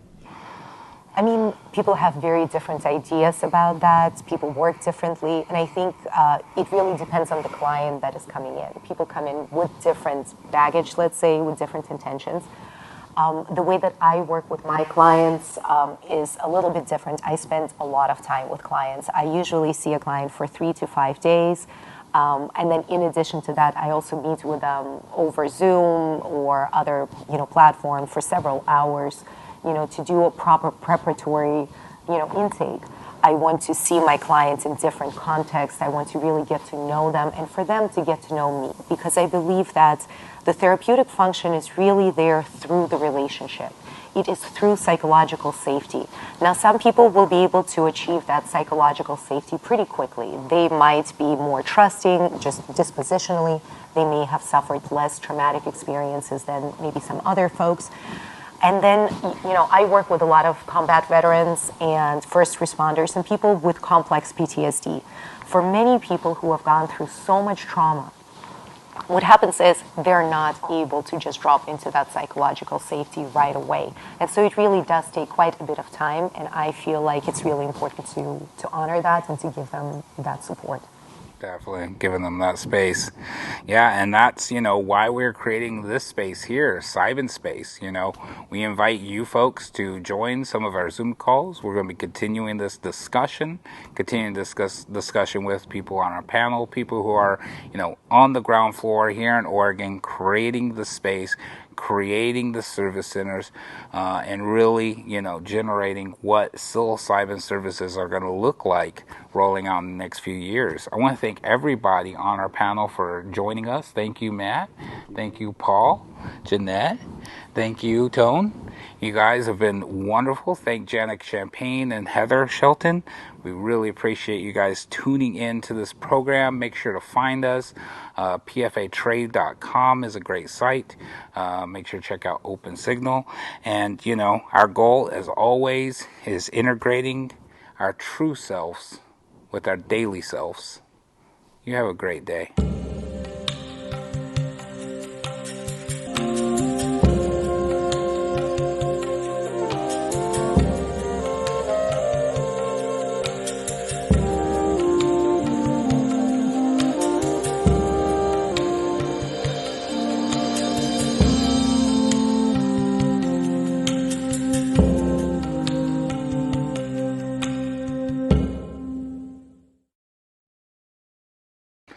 Welcome back. This is the third episode of Cybin Space. We want to thank you guys for tuning in. We're going to be discussing how to integrate psilocybin into our current society.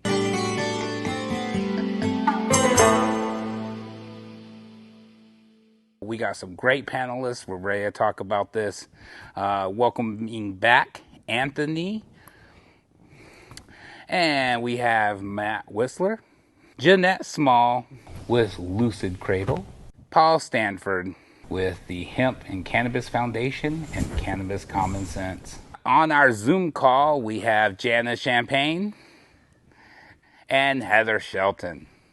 We're going to talk more today about our experiences, some of our clients' experiences with psilocybin, and that discussion. Of course, I could talk for days about this one, but I love to get some of you guys' opinion. Paul, you want to start off the conversation? Back in the 80s, I picked a lot of mushrooms. That's my experience. And so I picked a lot of mushrooms, and I got a number of doses, and I remember I would hear these sounds. They're auditory hallucinations. My cousin and I called it earth music.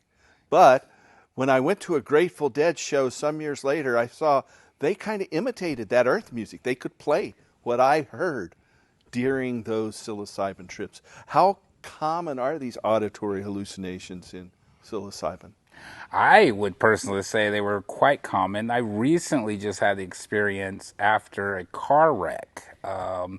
And, two things was my experience was very visual, very powerful. And at the end of my experience, I could hear the same noise, and it was almost like a metallic vibration. Sound effects.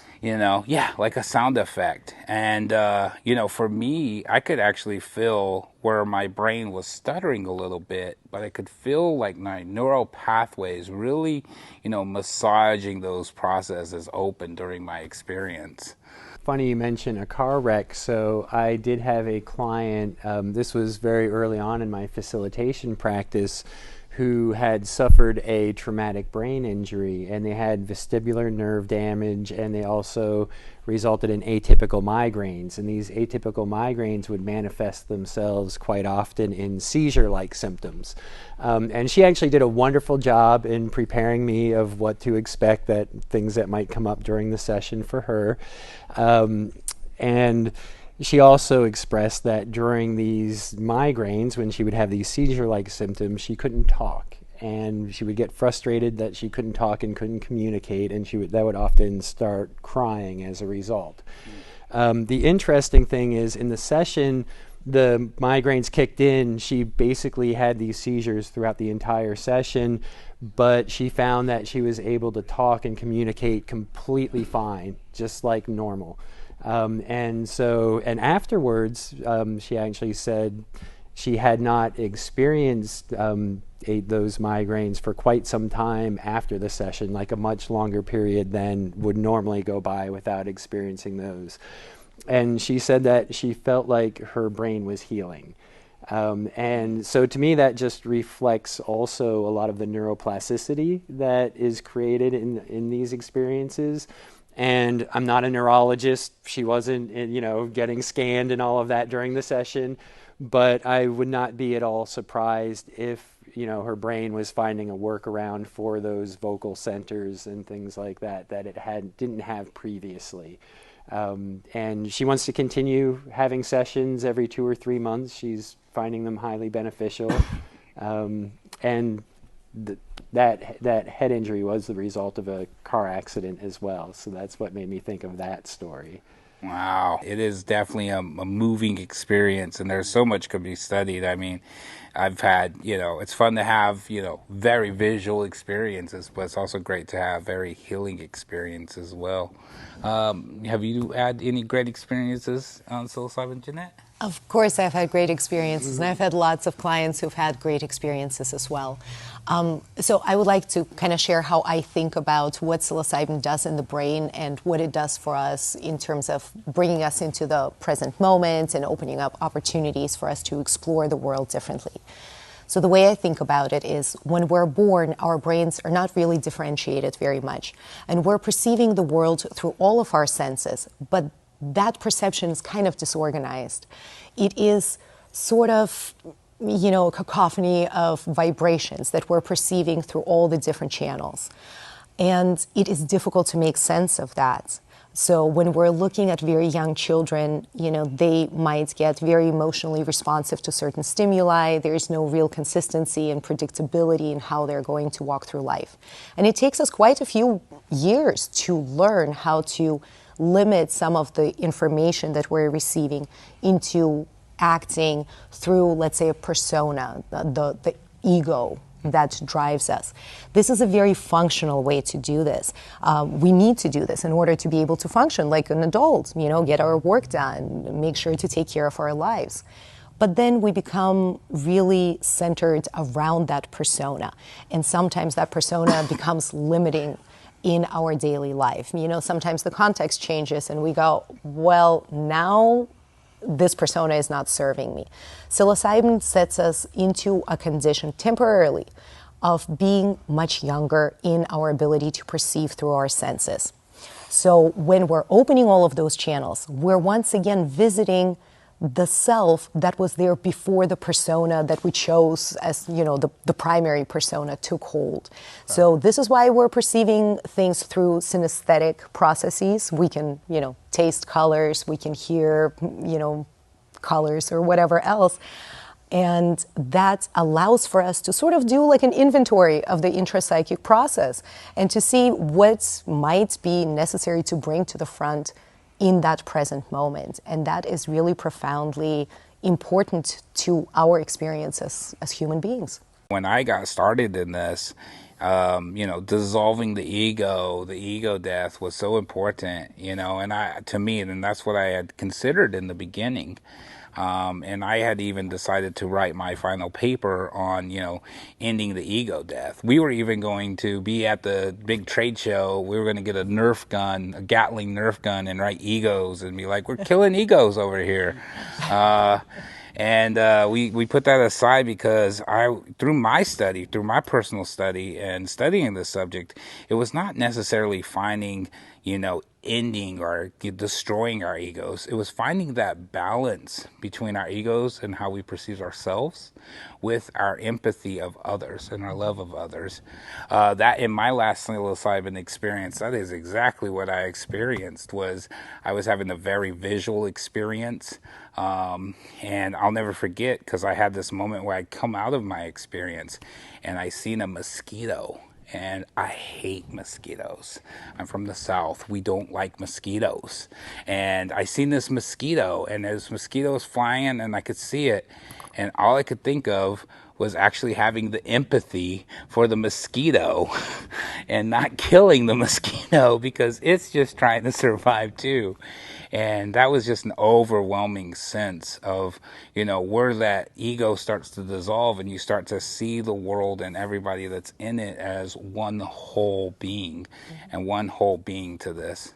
Would any of our Zoom participants love to participate in this conversation? Yeah, Willie, because what you were just speaking to about empathy, something that I see with folks and I really try to bring into integration is compassion, and not just compassion for others, because for some reason in this human condition, it's so hard for us to have compassion for ourselves, for being human, for screwing up, for making bad choices, for doing all of these things that we end up feeling like we're not good people for, or I didn't do that the right way, So psilocybin kind of gives you this, it's an opportunity to actually feel some self-love, and my last experience, that was my intention, right? For me, my intentions are, what do the mushrooms have to teach me today? And then I want to experience self-love. And a huge part of that is self-compassion. And so that's something that I like to, since we're talking a little bit about integration here too, to really bring into integration and remind, just a gentle reminder, we are all human. Let's be kind to ourselves like we are to other people. So I do believe psilocybin offers that, in the empathy for others and even mosquitoes, and also hopefully for ourselves too. That's a great point. For yourself, that was another experience I had gone through. And I was struggling with, overcoming some of, am I even fit for this space? And, what makes me okay to be in this space? And in doing so, I found, with the psilocybin has showed me that all of the struggles I had from when I was a youth, that I was still beating myself up, 25 years later over. I had never actually found that self-love to forgive myself. And it was in a psilocybin session, and it hit like it was almost like, the flashing of a camera where the bulb blows up, and I actually had that moment of forgiving myself, for my past. And it was a very eye-opening experience personally. And it was a psilocybin session, a personal psilocybin session, because I had done many psilocybin sessions with many peoples and groups and all of this, and fun nights, and back when that was kind of illegal, but I had the joke was always 5 grams in the closet, so I took 5 grams in a tiny little apartment next to the ocean, and and it worked. So those experiences ourselves as facilitators, help us, help people find their journey, because once again, as a facilitator, we take that non-directive approach. And one of the things in our class that was so beautifully a beautiful segment I had learned in our class was, a doctor does not repair our skin. When we get a gash or cut, a doctor is not the one who's, repairing ourselves. What they'll do is they'll clean it up, they'll sew it together, they'll make sure there's no, buildup of bacteria that gets infected.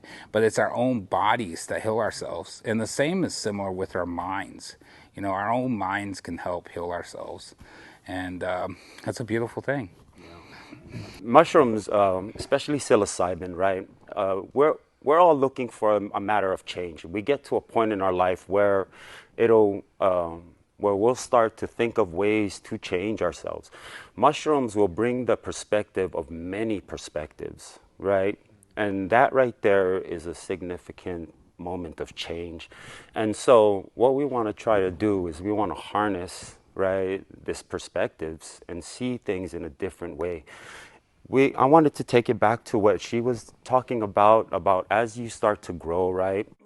And, as we start to grow, we develop patterns. And when we start off young, we have a lot of neurons that are connected, right? And just like children, they soak information. These neurons want to take it all in. And so as we start to get older, right, certain neurons, we put ourselves in different patterns, right? And then we utilize only what we need, right? So others are starting to die off and we incorporate only what we need, right? So mushrooms, right, will bring out those neurons that were in that pattern of where we, disregarded them, and bring out a new way of seeing things, right? So it'll bring back that childlike grasp of information, of wanting to grasp information. And so the stimulation that mushrooms will bring a change from a deeper perspective to where you can see things as an observation from the outside of yourself, right? Not just from one angle, but from many different angles so that you can fix the many different things that you want to fix within yourself. Stimulation is what we need in our herbal medicines, and basically everything that we are trying to see in incorporating our minds to see things different, right? And mushrooms will bring that. It has I call it 1,000 perspectives, right? And 1,000 perspectives of seeing many different things. Taking into perspective of being kind to yourself is one of them. We are not looking for leaps and bounds. We are taking steps, and these steps are foundational steps. These are foundational steps to where we're not going to fall back, right? Mushrooms give us the agility to move forward, and we want to stay in that motion. So, we have to sometimes look into small doses of microdosing so that we can gain the concept of building ourselves even more. We talk about big dosages, right? And then it lasts for a moment and a matter, right? And in doing those matters of moments, right, we see perspectives, right? But if we were to limit it, right, take it into small doses every single day, we're opening blockages within our minds, preparing our bodies for the environments that we're being put into, like right now, right? And so being that my mind is stimulated, right, it's overriding the factor of me being here and preparing my body for this environment that I'm in, so it gets rid of anxiety, depression. These are different things that hold us back from our true potential. You're so overwhelmed with all these thoughts during an experience. It's almost when you come out of it and you're trying to tell your friends the experience you have, you feel like that little kid that's like, saying so much, but it makes no sense. Jenna Champagne, you had something to add to the conversation? Yes, of course. And so I'm actually a student of herbalism right now. I'm in Heather Shelton's course, then we graduate in December. So after being in the cannabis industry as a nurse and a patient and medical professional educator for a decade, I'm really starting to expand into all of the plant medicine and just finding that there's powerful synergy when we are using the correct plants or the correct combination of plants, really targeted specifically for that patient's needs. Right. Not yet a psilocybin facilitator. That may be my next step. But I do know plenty of people that are using psilocybin and have just seen some amazing results in them. Probably the most prolific case I can think of is a very good friend recently had a really substantial trauma and it was caused by betrayal and resulted in a breach in his family, and he lost his only living sibling through that disagreement. And he was just forlorn. There was huge financial impact for him, basically lost his life savings, and he was basically suicidal. He did not see much of a reason to continue, aside from his daughter that he has. I think that's the reason he made it through, honestly. Right. And, partway through, he's a cannabis user in the cannabis industry. He began microdosing psilocybin. Yeah. And he had done EMDR therapy, which is really renowned for helping people overcome trauma and PTSD. Yeah. And it just was not enough. But once he started the psilocybin, I saw little by little. Yeah. Yeah, I saw a shift in his mindset, and he began. He had quality of life again. He seemed to have motivation to continue living. His optimism began to come back. His self-love, his self-care, his self-forgiving, all of those motives you guys were talking about, all of those motifs, re-engaged in his life and really came into a spiritual state of non-attachment, which I think is so important. I think so much of the resistance that we respond to in certain life events is a big part of why we make it so hard. And I've experienced this myself, through a pretty profound illness about a decade ago. I learned some of these themes of non-attachment and ego surrender, like you were talking about, Willie. And I used to joke with people that I was stripped down to my core, lost almost everything, and had to rebuild from that rubble. And what that does to your ego transformation is just really profound. Yeah. And so I definitely see the potential of psilocybin to help facilitate that for people, minus the health crisis. Yeah. So I think it's really powerful what we can bring to this population that is in so much need. I mean, we know that mental health is at crisis levels, especially in our younger population. I just heard recently that nurses and medical professional suicides are at all-time highs after COVID and all the PTSD that brought to frontline workers. If we could just educate them and help them understand the potential benefits for themselves and really set up the regulatory structure and the legislative structure to allow those suffering, specifically medical professionals, many of who are still drug tested and can't utilize plant medicine freely like they should be able to. Right. Those are really actionable things we can do and make a huge impact in those that are suffering. So.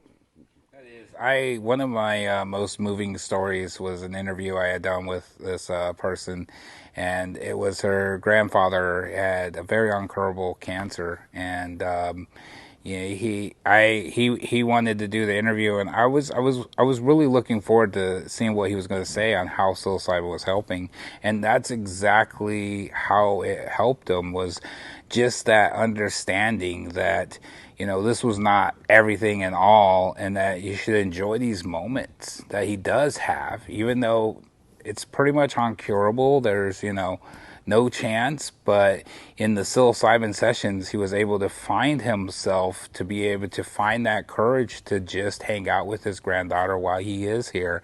And it's done a wonder for their relationships. And in doing so, it has extended, his date, ticker went and passed, and he's still, enjoying life to the fullest. And I think that's something that is misconstrued. Like, we hear it all the time, as facilitators, can you cure my anxiety? I'm like, if you have $1 billion, but the reality is the reality is there's no magical pill. It's always having to do the work on self, your inner self, your shadow self, and that's how we achieve these goals when we do these sessions. And that's something that you got to go into these sessions, understanding and knowing, One more quick thing, if you don't mind. I wanted to reference back to what Paul said earlier about being able to hear the plants. Yes. And there's actually a device on the market. It's called Plant Wave, and I'm not a salesperson for them or anything, but you can actually connect this device to a plant.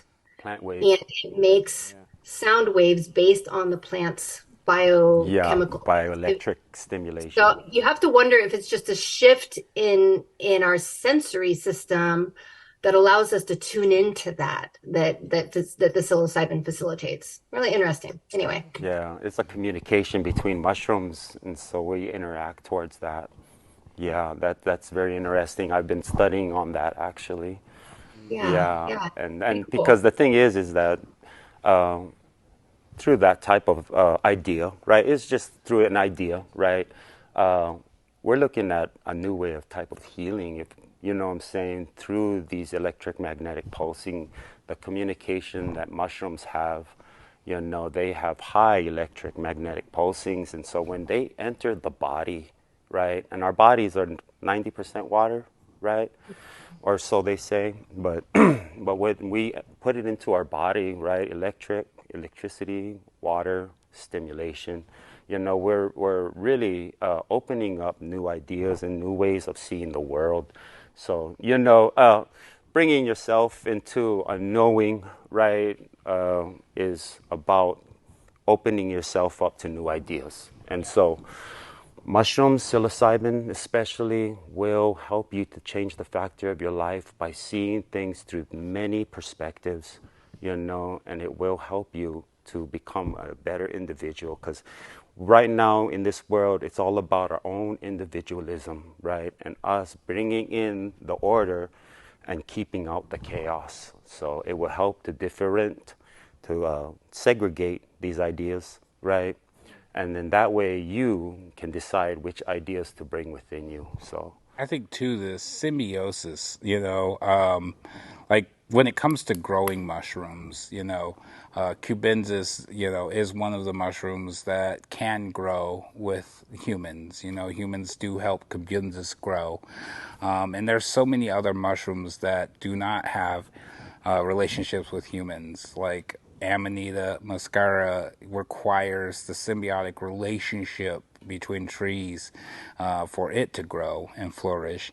And I think, you know, in some higher divine, you know, just asking questions here, I think there's a question that evolves around, like, is the mushroom conversation bringing us a symbiose with ourselves, with our earth, with our nature, with that dumb mosquito that wanted to suck my blood, you know, and, you know, that symbiotic relationship of caring for one another, and not just us as humans, but caring for our plants, our species. Yeah. I wanted to kind of speak to what you've spoken to, Anthony, before in, you know, I get a lot of questions about, does this work for this? Does it not work for this? And the way that the conversation goes is really through a binary engagement. You know, there is a disease and we can cure it. There's a problem and I can solve it. Whereas the actual answer from my experience working with clients and having experienced psilocybin myself, it's really about opening yourself up to the multifaceted way that we're perceiving ourselves and the world around us. And so all of the things that we have all spoken to, they all really do matter. We are not outside of nature. We're not an individual that is devoid of the contextual environment in which we are evolving. So we're not alone. We breathe the air, we eat the food, all the things that you've been speaking to, right? So psilocybin allows us to enter into the space of perceiving things through a multifaceted cacophony of vibrations of existence. Yeah. And that allows for us to find, you know, what is the ultimate path that resonates with me? What is my true self? Mm-hmm. Who am I really? And what is it that I want to get out of life? And I think that when we connect with that piece of ourselves, a lot of things sort of fall into place. So it's really not so much about, does this cure this? Does it cure that? It's more an adjustment into an easier, more attuned way of being in the world. I think it really is. Matt? I was just going to say, one of the things that really strikes me is we're talking about listening to plants, and you know, I spent a little bit of time in South America working with traditional practitioners, shamans, and you know, they can walk around in the jungle and, oh, this plant is good for treating, now they'll even say this kind of virus, and this plant is good for treating this kind of condition. And if you ask them, well, how did you come to know that? And they say, oh, well, the plants tell us. Yeah. You just have to listen to the plants. Yeah. Yeah. And then you get follow-up where, you know, for good and bad a lot of times. Pharmaceutical companies come in, but then they test these plants and they find, oh yeah, this actually does work and substantiates what these traditional practitioners are saying. Yeah. So yeah, I just think, and that nature connectivity, I think, is really is amazing. I mean, when I first started out in my working life, I've done a lot of different jobs, but I used to work on endangered species recovery programs, and that was my original draw to working with psilocybin, was just through that reinforcing of that nature connectivity. And the further we remove ourselves from that, the sicker we become as people, as society. There's absolutely symbiotic relationships between the effects of psilocybin and just spending time in nature. Psilocybin dampens the default mode network, allows you to develop new pathways. Time in nature also dampens the default mode network and strengthens new pathways. So that's like part of every integration I have with clients. I'm like, spend time in nature, really is. whatever that looks like, whether Because you it's can go tell for the a hike or stimulation. walk around your neighborhood and just see the trees. The stimulation and is a name lot 3 different. things that you admire about that thing, tree. and that was my last experience was very visual. It's like I walked into a boardroom with psilocybin cubensis, and psilocybin cubensis looked me in the eye and said, "I've risked a lot on human beings. You better get it right. You better make sure to integrate your true selves with your daily selves." And I want to thank everybody for tuning in. Make sure to check us out on pfatrade.com.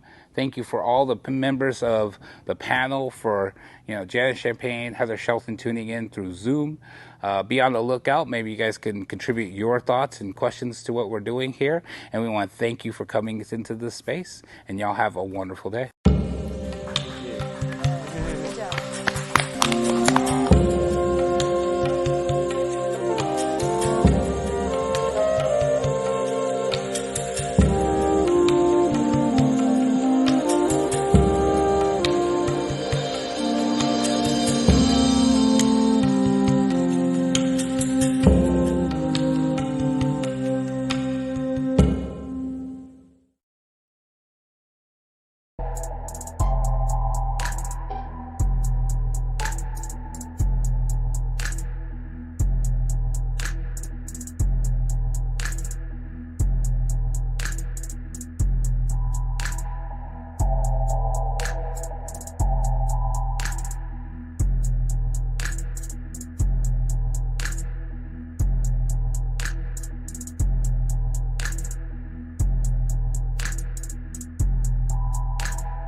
What up, what up, what up?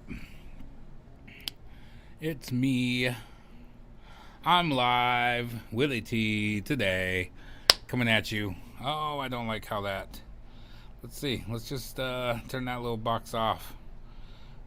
So you ain't gotta see like 2 versions of me. Let's see here, cameras, webcam, off. Off? No? Why? Why? Oh. There it is. Ha! Alright. Got that thing to be off. I think we could turn these off too. No? We could turn those off. Nope. Alright. Still getting the hang of this new little system here. So, hello. Welcome. I go live once a day. Try to go live once a day. I think we missed yesterday. Just got a little too busy. But we go live. Soon we'll start trying to do it at a specific time. We're trying to do like noon specifically, but just with everything the way it works right now, there's just so much going on. Different meetings and clients and all that good stuff. So it's really hard to pin it down. But we'll make sure we go live when we can. Hopefully the audio is coming through. It looks like audio is working through well. Looks like everything's on. And I even have my mushrooms dancing with me. Okay, yeah, yep, you see it. You see it, dancing mushrooms. That's what we do here, because we got a lot of mushroom love around here. So, yeah, good to see y'all. So, a couple first shows, I was coming in hot, right? That's the song, you know, coming in hot, right? Get demonetized here. And that's just the nature of who I am, you know. I have always been a salesperson since before I knew I was a salesperson. You know, well, my history, like I was winning the contest for who could sell the most candy bars at school. I was winning that often. One year, I actually outsold the winner, and the teacher had noticed. One of the teachers had noticed, but the school had awarded this other kid as the number one seller, even though I had sold way more bars than him. So the teacher ended up buying me a bicycle, and I thought that was like just a great memory that I personally had. And I never had a bicycle until then, so that was pretty cool. So I rode the hell out of that bicycle. That's not completely true. I had bicycles before then, but nobody ever bought or gave me one. Yeah, I was a troubled kid. All right. And that's the thing is, you know, we all have the stories, and that's why we're doing this channel, is to share our stories. And not just for me to share my stories with you. I also do this for my loved ones. I'm going to be sharing a lot of the stories of myself through this channel. So my loved ones have something to see as they grow up, and to know that I love them, and hear the stories that made me who I am, made me do the things I do. Because it's been a long journey, you know, a lot of pain and turmoil that I wasn't really aware of when I was younger, that manifest into just blind rage, you know. America's Most Wanted, you know, menace to society, like, you know, that was me before. When I was 24, I didn't think I was ever going to see the age of 24. I thought by 24 I was gone. And obviously I've seen well past that now, and I've been able to grow a lot and overcome a lot of my issues that haunted me, you know. In one of the earlier programs I had mentioned, you know, my distrust in the police. You know, this came from being a young man, being, you know, homeless, and, you know, being constantly harassed, taking, you know, all of my possessions, claiming that they were stolen, and putting them in the evidence and keeping them in evidence for months on months on months, while I'm constantly trying to get these items back. These are my school books for school, because I was in an alternative school, you know. I think I was only 15 or 16 at the time, you know. The very few clothes I had, and I could never get those back. And finally they told me that they had destroyed them, you know. And a lot of these things, you know, built up over the years. And then once I got into activism and became a cannabis activist, you know, they just kind of overcame. And eventually I was able to sit down and have enough conversations and understandings with people that have started to see them for their humanity, you know? And that's what a lot of this is about. A lot of this is about just opening up the space. So I like to invite anybody to join us. You can join digitally. Tell your stories. We love to hear your stories. We love to hear stories about overcoming difficult moments in our lives, and mainly finding that balance, you know? Like, today we're so, you know, we have such narratives that we're so pinned to different ideologies that we're stuck in this moments of like, what ideology is that? What ideology are you? You know, you think this way, so you must think this way about this. You think that way, so you must think about this way.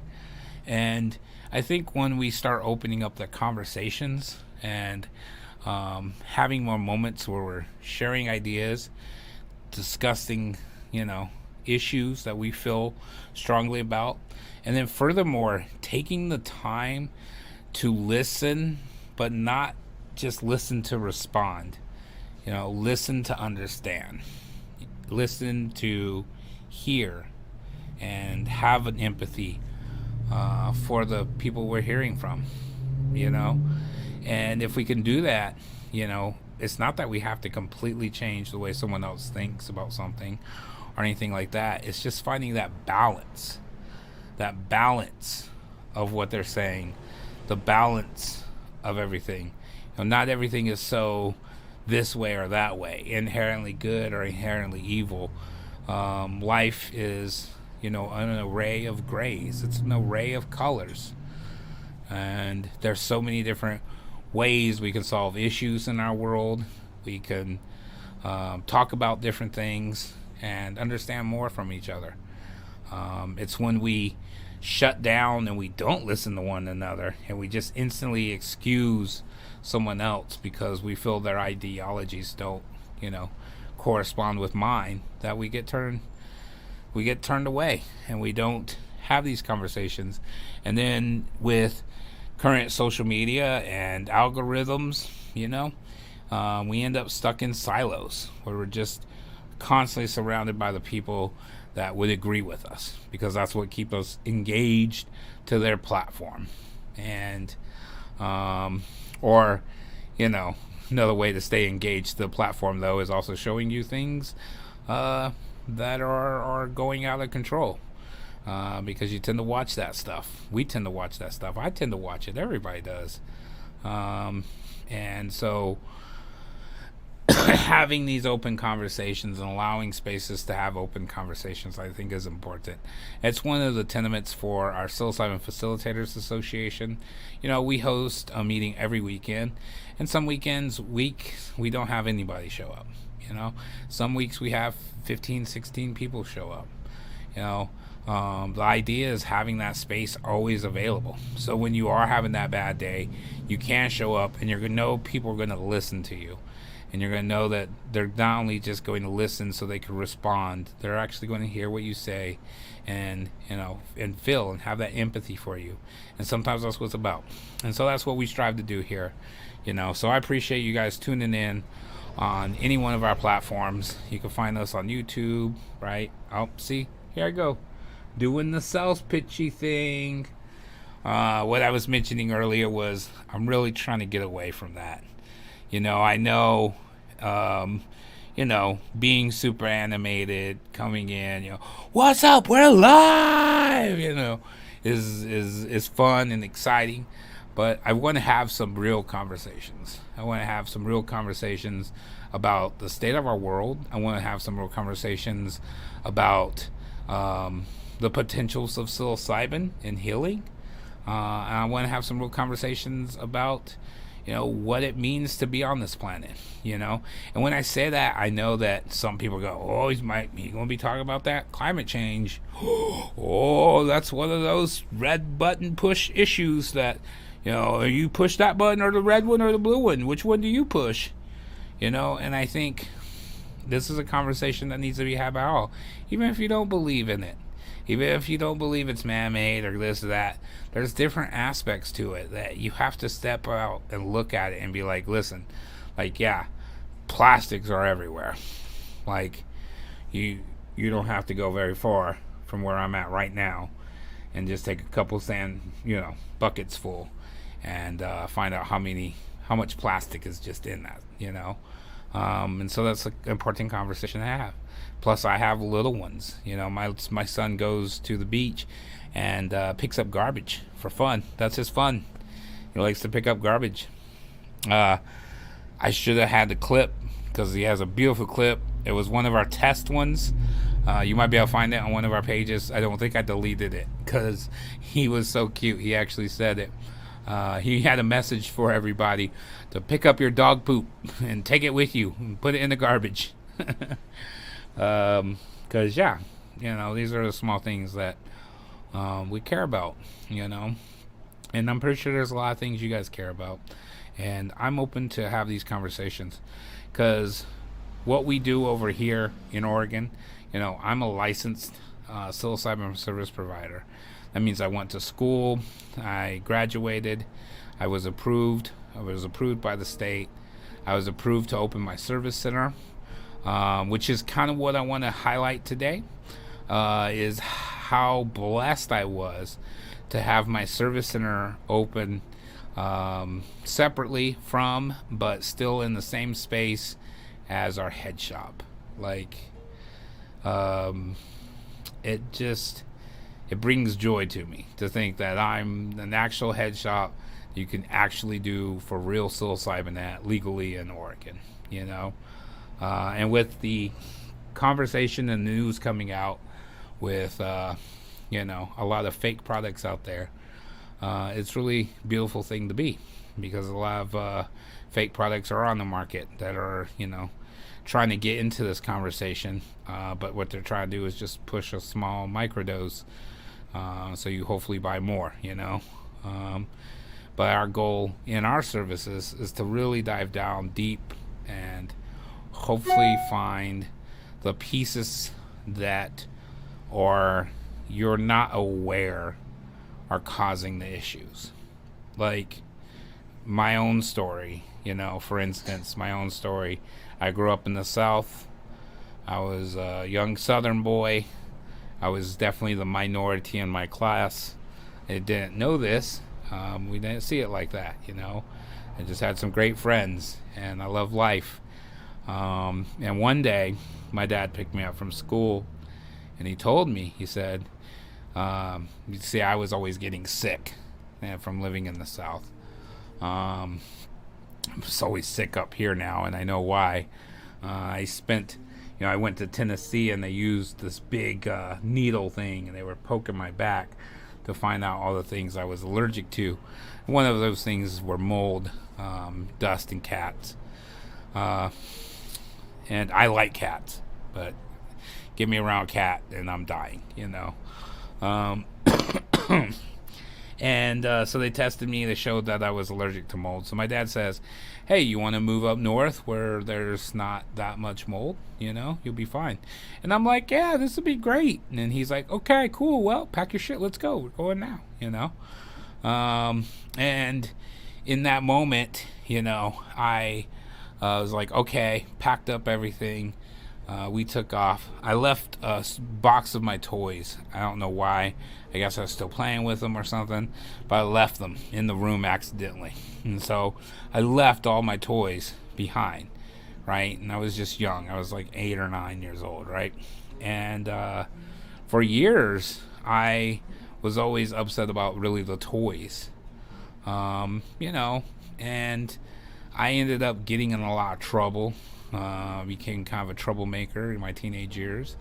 Ended up getting caught for being a troublemaker, like serious troublemaker. I mean, I was 12 years old and we were stealing coats from college kids and running their credit cards at restaurants and to buy Legos. Like, that's how bad it was, And when I got caught, I'll never forget, because in my mind I was like, all these people are gonna, feel bad because your dad's gone. So use it, right? And I did. I felt like at 12, like I was using it. I was like, oh yeah, no, my dad's gone. That's why I'm so angry. And I didn't really know at the time, like that was true. It was truth. You know, I thought I was using it just to get out of trouble, but it actually was the real truth. You know, I was really hurt. I was really feeling abandoned. You know, my childhood was pretty much gone in an instant, overnight. You know, and you know, we went from, you know, my dad having this box of Ninja Turtles, you know, the most prized possession you could have, to, you know, used books for Christmas. You know, we got one of those aircraft carriers, which I just absolutely adored, but it actually had nothing in it. You know, it had no jets or no nothing. It had like 2 little army men. You know, so like, you know, we were growing up really poor, and I was feeling very abandoned, you know, by these issues. And I didn't realize, you know, at that time, it wasn't until I was 35 years old and proceeded to start taking psychedelics drastically. I was just trying to forget who I was. I was trying to permanently alter me, or possibly, you know, please get help if you need it. But I was, you know, trying to do something, and it never happened, because these things don't work like that. But through those sessions, through those moments with myself, I started to really find myself, and I started to unravel those deep-rooted feelings of abandonment, and started to realize that a lot of my issues, my distrust for people, the way I would cut people off, or the way that I would push people away who loved me, all came from just those feelings of abandonment. And those feelings are something I could never really get rid of. It wasn't something that I could just remove. You know, pain, you know, different pains last, you know, forever. But if you know, keep going forward, and you understand what the pain is, it doesn't then control you, because the pain still exists, but now it's how you interact to the pain. And when you know what the pain is, and you know where the pain is coming from, you're able to circumvent it a little bit better. You know, in my older age, I've had moments where I was feeling some kind of way because of you know, specific deals or different things that were going down, and those pains came up inside of me. And I'll never forget my lady kind of looking at me and being like, hey, you know, well, why you feel this way, or you feel so bad? And, you know, she's hypothesizing all the reasons why I felt so bad, and I just straight up, like, I know I feel bad because I feel like I'm being abandoned here, and I have abandonment issues, and therefore it's got me off, you know, and it's going to have me off for a day, you know, but I'll be back. And within a day or two, I got it back together. Things were moving forward, and it no longer was like taking big chunks of my life. And that's how we get over these things. Like, that's how we learn to adapt to them. And, you know, that's what I was able to gain through my own psychedelic experiences, was, you know, having an understanding. One of the things that even recently that I understood through a recent experience, I mean, less than a year ago, was a deep understanding of my father actually loving me, because that was another thing I didn't really think of. Well, if he left, well, he probably didn't love me, right? And inside of a LSD experience, I had I just went right back to a moment where, you know, we were on a battleship together, and I could actually see him in the tube of the thing. And I know this because I know that picture exists. Like, I've seen that picture of my face looking that he had took, you know, through the thing. And so through that psychedelic experience, I was now seeing his face. Like, I was back in that moment where I could see him, and I could see the love he had for me. And I must have sounded like a crazy man because I was laughing and I was crying and I was laughing and crying because I was coming to terms with this, and I was laughing about how stupid I was to think that my Ninja Turtles was such a part of this, that losing my toys was such an important part that my child, and it really wasn't. Deep down inside, the bottom line was I thought my dad didn't love me, you know, and laughing at the fact that, like, how can you even feel that way, you know, and knowing that the things he bought me was his way of showing it. And yeah, how he got them was illegitimate, and that's why, you know, he was on the run. That's why we had to move all of a sudden at night, because my dad was on the run. He was not a very good guy in that sense. He made a lot of mistakes, and he had to serve his time for them, you know. And they eventually caught him, and he got out, and we found out he was buried a few weeks after, which broke my heart, because that was also when I asked my grandmother a couple weeks before she passed away what some of her happier moments in her life was, and not unfortunately, but the two things she brought up was when she lost her husband Lear, which would have been my grandpa, and then when we went looking for my father's grave, and we searched all over that graveyard trying to find his headstone, and so that was her memory, you know, and she remembered that in her passing. And so yeah, the laughter I got from that experience, thinking like, oh my gosh, I thought it was this one thing, but really deep down inside it was something completely different. And that's what the psychedelics showed me, you know. And it's not just psychedelics. I'm not here to preach like psychedelics is the only way to achieve this. Like, you can achieve this from just deep thought, you know. Go spend 3 days in the woods and just be in deep thought. Some can achieve it through prayer, you know, meditation, different other ways. Some of us prefer, you know, and we've had these experiences psychedelically, you know, and that's how I've achieved mine. And they were really healing. And from those moments, now I could heal. Now I can know, you know, what's triggering me. And it's the trigger, because what happens is, you know, scientifically, we have this part of our brains called the default mode network, you know, and the default mode network is a wonderful piece. I want to show this, so I'm going to try to pop this open and get an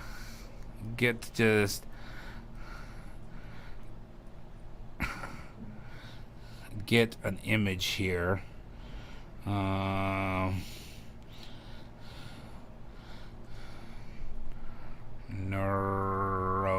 can't spell neuro pathways. There we go. Oh, come on. He's got a lot of great talks. You can definitely find it out. Let's see. Let's try this. Let's try different things. Brain on psychedelics. Let's do this. Okay.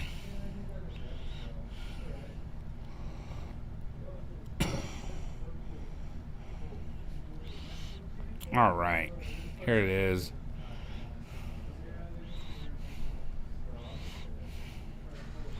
Come on. Don't have to show you guys, like, gosh, this is a long story. Okay, here it is. And then we will move it over here. There it is. Okay, and then we're going to click on this. Boom. All right. So, what we have here is a study done by Robin Carhart Harris. You can always look this up. And this is the visualization of connections of the brain of a person on psilocybin and a person who's not given the drug. And they did a study. So the beautiful thing to see in this is on the left here is the brain has neural pathways, and we tend to run these neural pathways regularly. Like this is what's known as the default mode network. And the default mode network, it's great because what it does is it houses how we protect ourselves.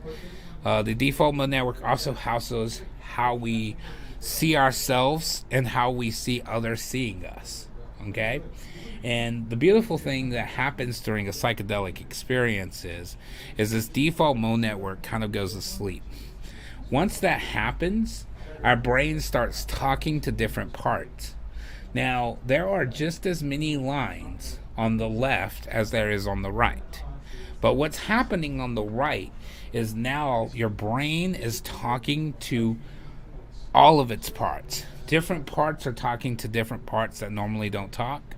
And that makes for some fun stuff like, smelling colors or feeling sounds. But what it also does is it gives us the ability to see things from a different perspective, a different understanding, and really truly thinking about it through a different perspective. Because our default mode network definitely protects us. When we were younger and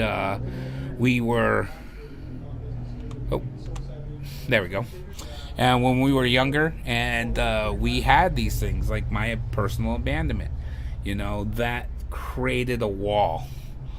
And that wall was there to protect me. And so whenever something would arise where my brain would say, hey, this is kind of like when you got abandoned, it would throw up a trigger. It would throw up a protective layer, a protective barrier. Fight or flight, fight or flight, fight, flight, or freeze. And that's what would happen. And so inside discovering these things and discovering what our barriers are in our default mode network, we're able to really kind of get a better grasp in finding that balance from those struggles. And that's what's beautiful. I also wanted to pull up another image that I thought was kind of great here.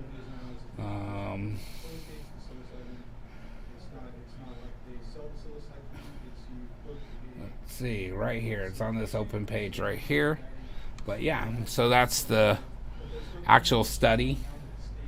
And I can't ever say this.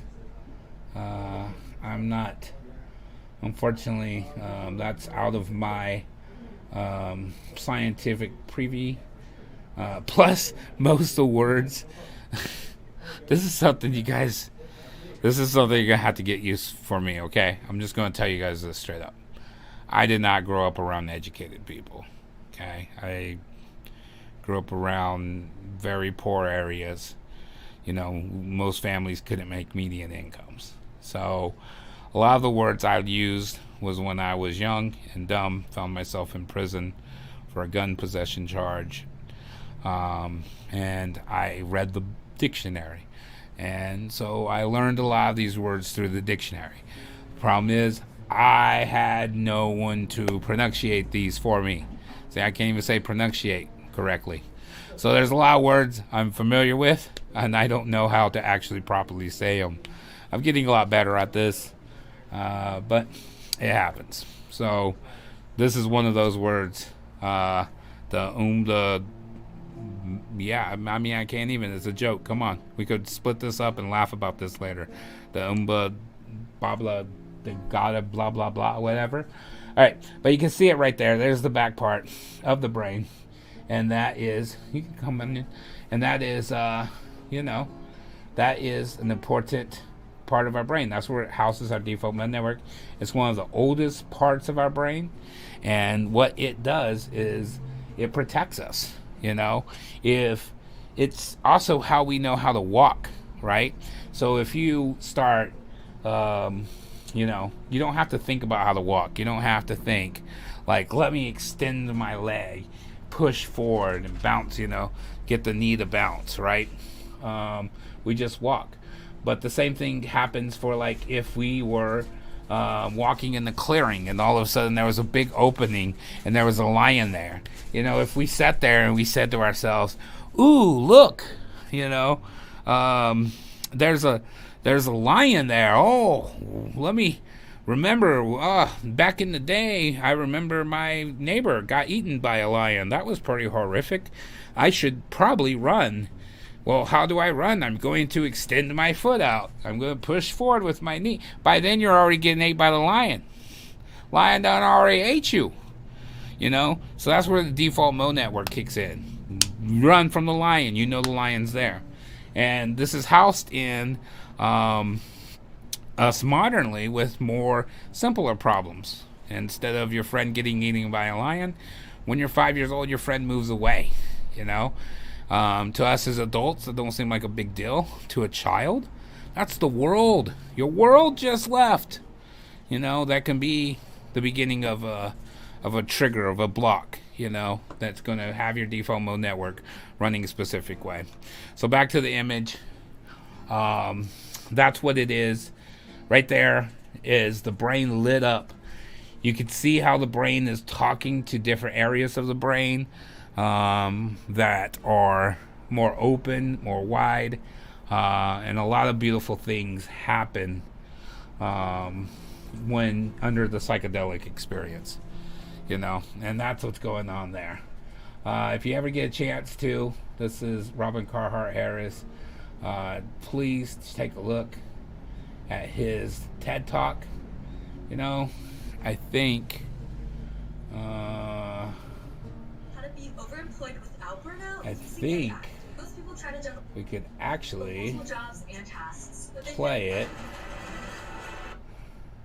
They might give me a little strike, but I don't care. Information is good. And, you know, once again, go to TED Talks, support their page. You guys, they got some great stuff.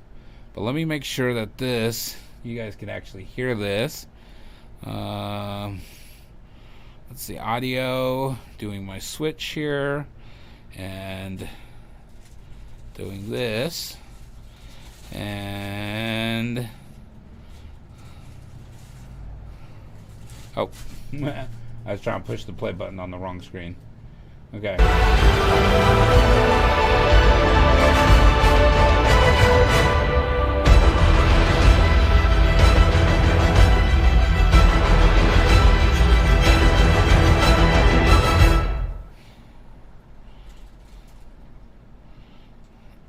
That was probably so loud, I'm sorry. It's easy to be captivated by the world out there. It's a fascinating place. It's deserving of this attention. But what if we were to invert our focus and look inside?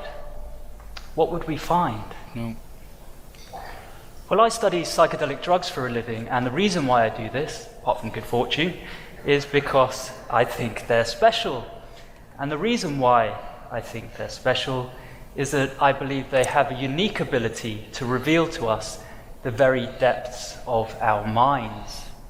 Dreams and perhaps a select few other states may hint at what lies beyond the reaches of normal consciousness. But psychedelics, in my view, are really unrivaled in their ability to do this. Now, many of you will be familiar with the word psychedelic, but I doubt so many of you are familiar with its origins or what it means. So psychedelic was a word that was coined in the 1950s by the British psychiatrist Humphrey Osmond with reference to this class of drugs that I study.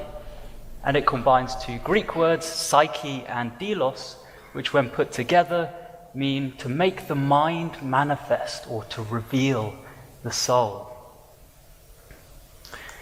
Now, I've been fascinated by psychology for most of my adult life, but one question that has always bugged me is why can't it prove the existence of the unconscious mind?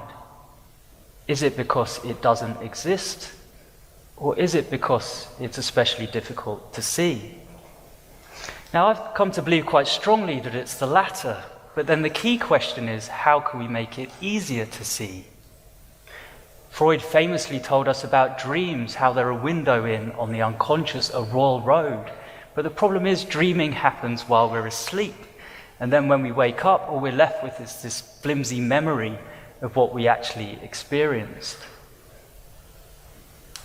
So it was while I was studying for my master's that I found myself asking whether a drug exists that can facilitate access to the unconscious mind. I did a brief library search and I came across this book, Realms of the Human Unconscious, Observations from LSD Research, written by the Czech psychiatrist Stanislav Grof in 1975.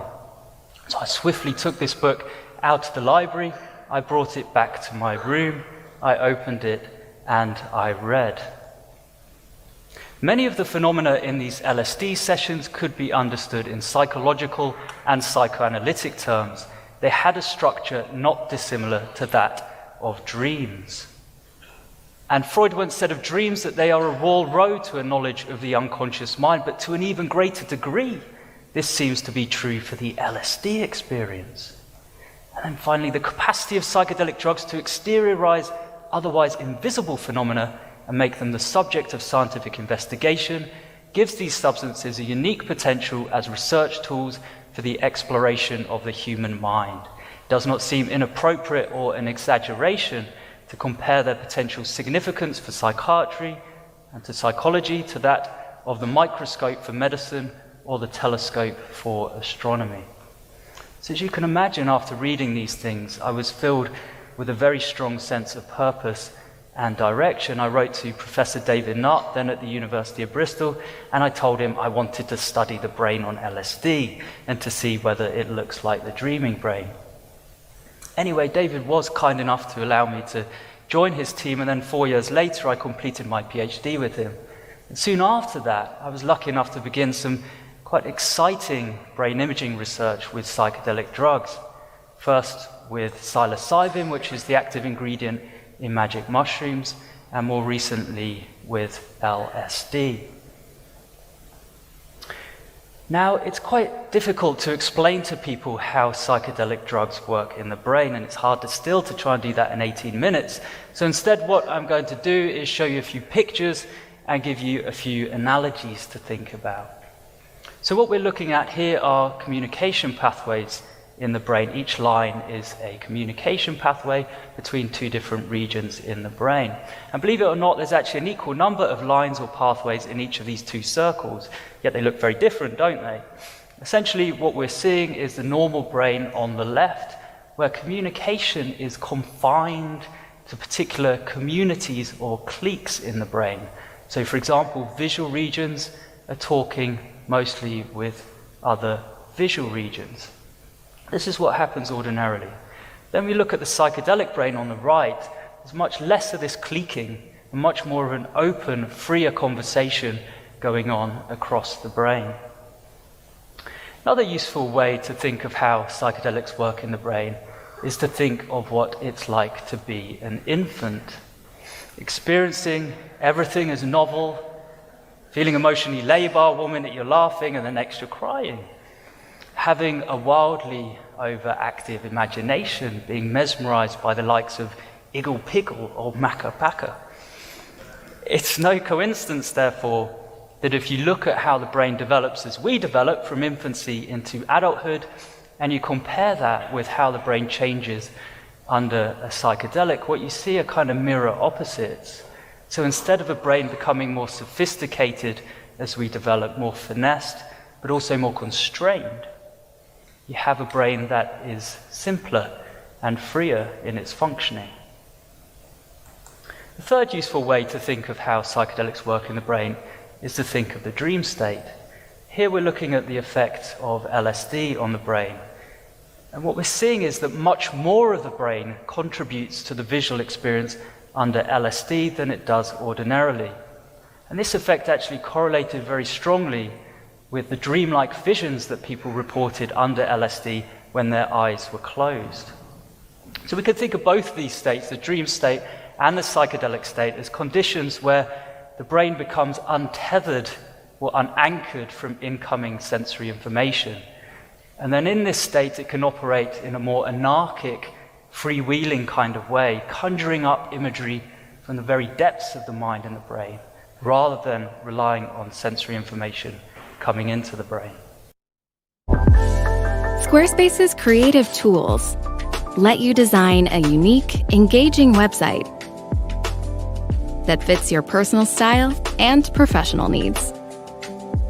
Start your free website trial.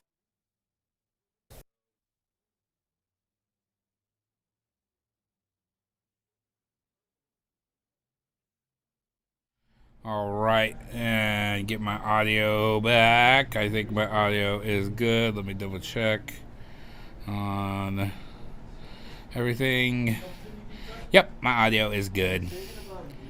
Clicking that, raw, and switching back on that. All right, sweet.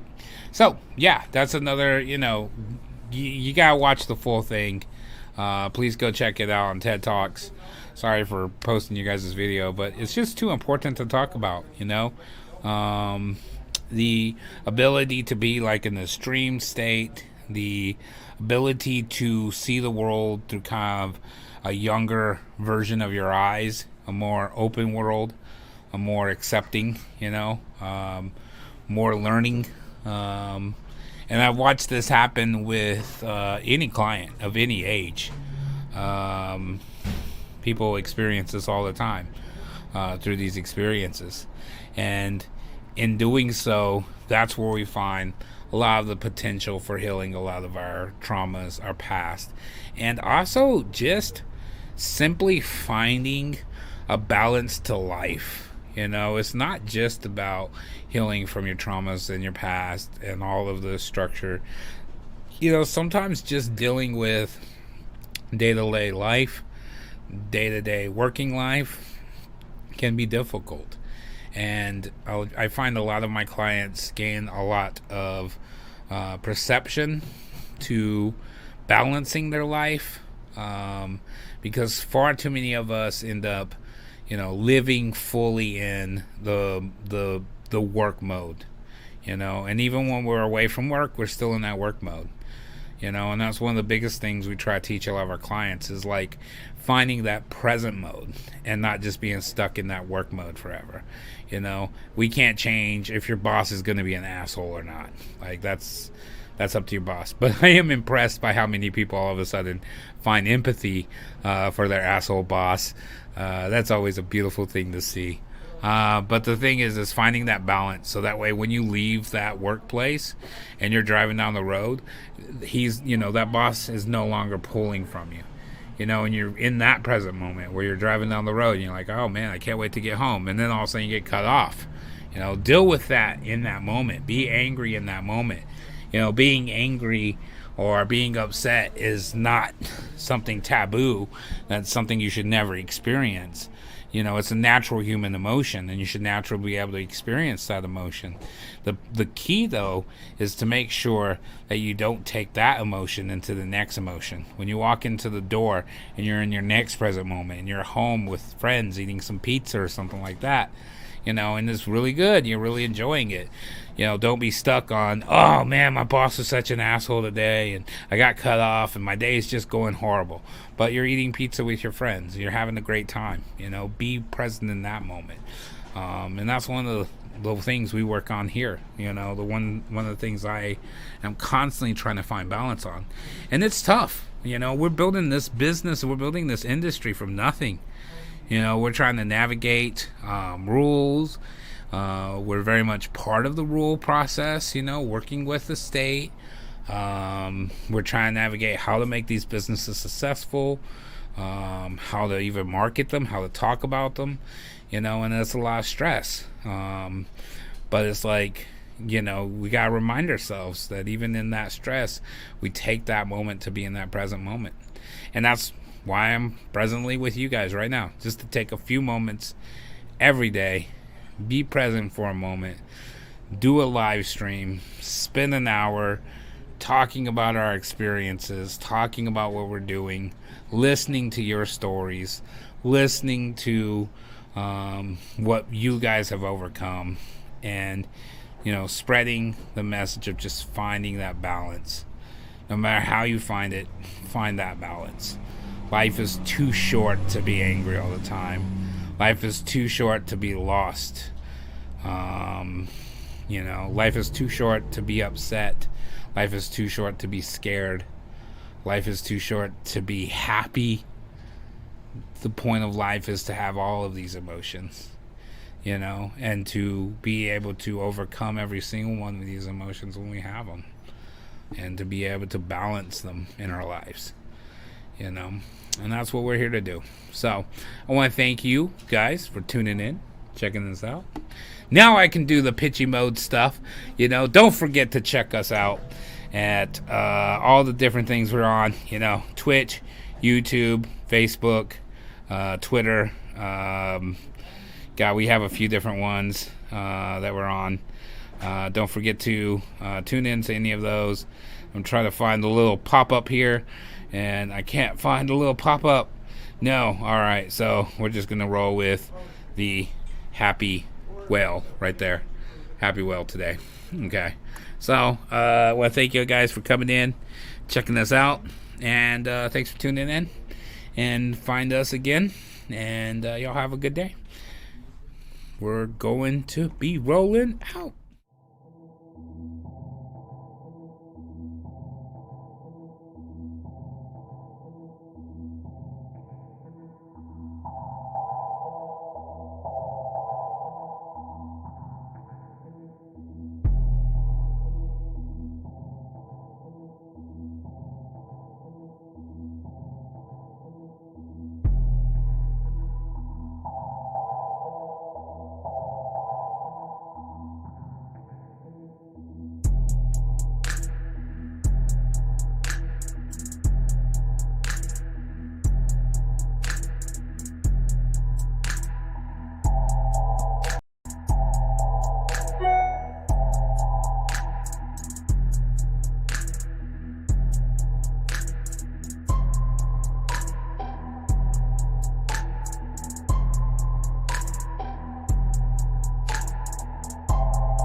Are we live? Yes, we are. Can I check it out right now? Yep. Where do I go to? You can check it out on Facebook, Twitch, YouTube, and Twitter.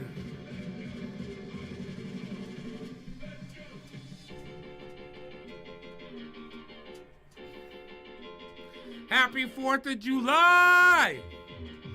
Independence Day. What up, Cassandwich? Let's make it a bit more filthy.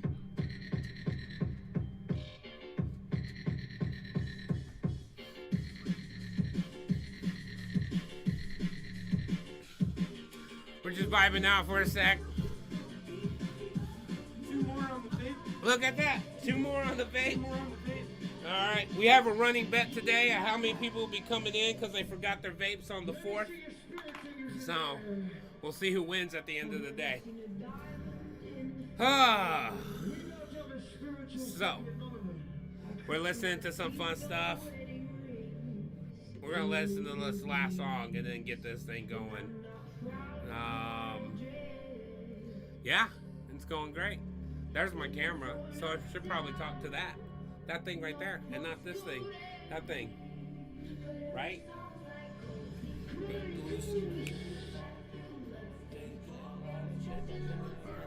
We don't care. Resident Cadillacs in our dreams. I got my son in here in the building too. Enjoying life. Wife, say hi. Hi. Hi. Be royals. It's not in our blood. And a thing for us. We get a different kind of love.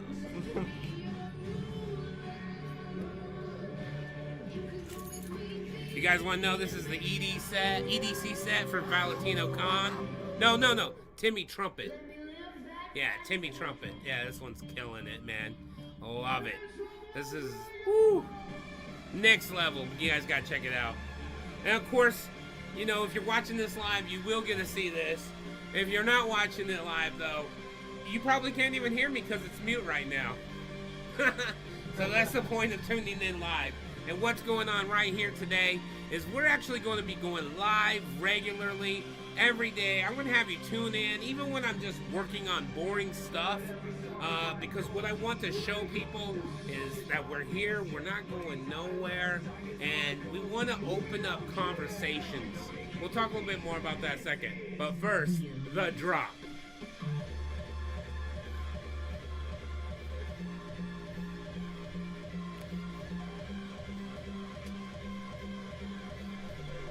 Wait, TikTok dances.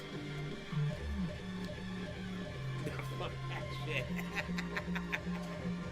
Yeah, one time we had some famous TikTok guys come up by our booth, and we were on the TikTok booth, and there was people that are next to our booth, and they were shooting the thing, and it was cool at first, but within a few seconds, it was pretty bad.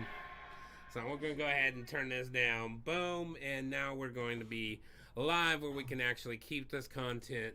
If you're watching us live, you'll see the nice green screen, and we'll do some post content on all the stuff we shoot so we can, you know, bring it up, put it up on our videos and stuff. But why are we here? Why are we going live? We are going live. Why? Why? Why? Why? Why? Why are we live? Well, first off, we're just alive. First, yeah. Second is, you know, we want to create a channel. We are a licensed, I am a licensed psilocybin provider out here in Oregon, and we just want to express what psilocybin is and why it works and how it can help different people, and have these conversations, because these conversations can now be had. And so that's what we're doing. We're inviting people into these conversations. We also ask that we listen. You know, we're here to listen to one another, and we're allowing the space for other people to conversate. And we're asking even people who have opposing views to come in, sit down, and just listen to each other for a moment, you know? And that's our goal, and that's what we're going to do. Plus, we're just going to be regularly live because we got some great other pieces of content coming out where we're going to shoot some episodes of Cyberspace where you guys can bring your questions and talk to a panel of experts on the subject. And that's what we're here to do. So this is going to be our first show. Today is, of course, Independence Day. You know, bringing the independence for ourselves and for others. And we hope you guys are celebrating great Independence Day. You know, Si, the one thing I was thinking about today with Independence Day was this. You know, the fact that, you know, we are celebrating this day today because we decided that we were not going to be paying taxes to those oppressors no more. We weren't going to allow them to quarter their troops into our homes or anything like that. And therefore we wrote the Declaration of Independence. And I think one thing that, you know, I got a lot of love for the troops. Lots of love for the troops. We do services for troops. I do services for troops often, and got mad respect, mad for love. But, you know, I gotta say, today is not the day for the troops. Uh-oh. Did I just say something controversial that's gonna get me kicked off in the first 5 seconds? Yes, I did, because realistically, this was the day that we gained independence ourselves. It was civilians, it was the people themselves that set it up. It was individual independence, and that is something to be celebrated and something that we need to know, because it's in that individual independence and that groups coming together to work together for that independence that we were able to establish this beautiful nation.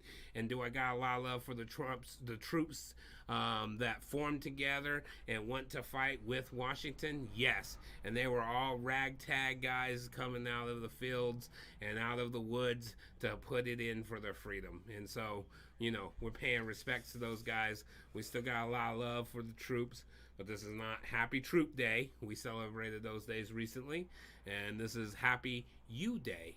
Celebrate your independence, your freedom, you know, and that's what we're here to do too. So let's see what we got going on. It's looking like our little chat feed is actually working. I love that. Yeah, I'm looking at it, and when you're speaking, it's showing every word you basically said. That's just lit as fuck. Nice. So we got some of our plugins working proper. Let's give some shout outs. What up, Cassandwich? Yes, you gotta come visit sometime. We miss you. When you coming to visit, you gotta come by. You know, if I put my computer right there, I think that would actually help me focus more on that. That's gonna happen. Not this round, because I'm gonna have to unplug it, and that wouldn't be very fun. But yeah, so we also have another screen too that we live with here. We're gonna go into this is our chatting screen, so you guys can actually see your feed, and then we have the live screen. So the live screen, I got me a whale of a moment here. And we have the other camera on this one, and I think you guys are gonna really enjoy this right here. We have a little bit of some sound effects. I don't know if they're actually getting played. Oh no, you actually have to unhook right there. You heard it through the live. Through the womp womp word. Yeah, we got some love, you know, and then of course I am full of just.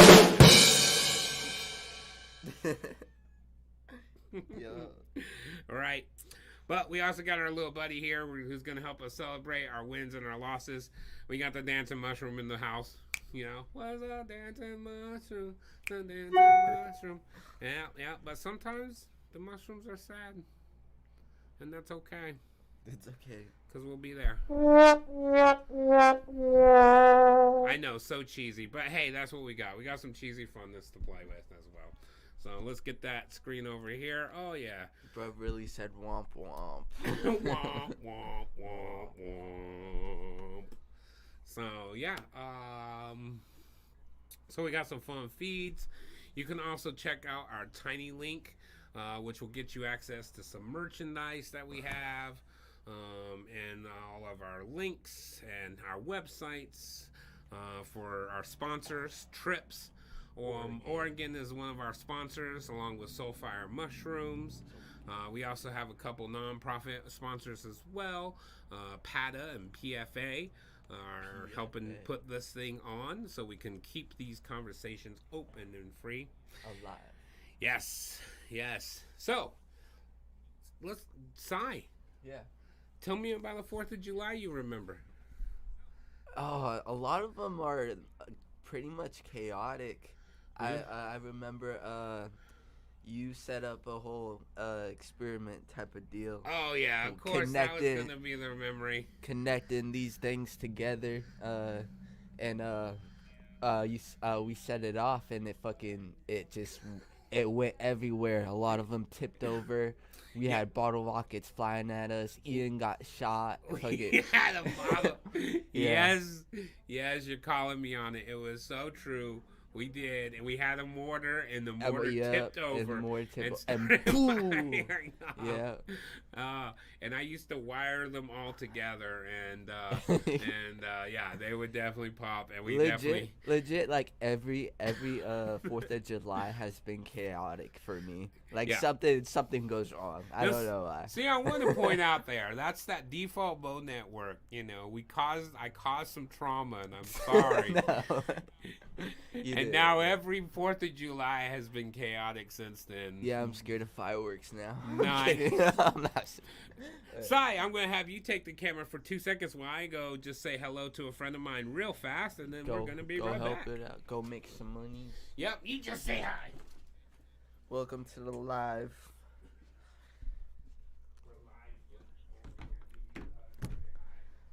So yeah, I got blasted on with fireworks.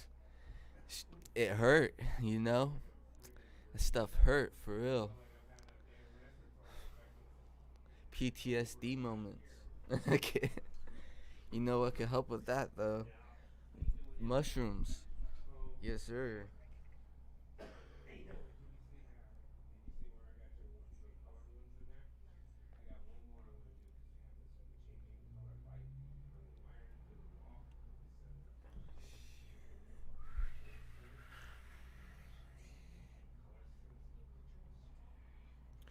Probably look ugly right now. Ugly as fuck, but that's okay.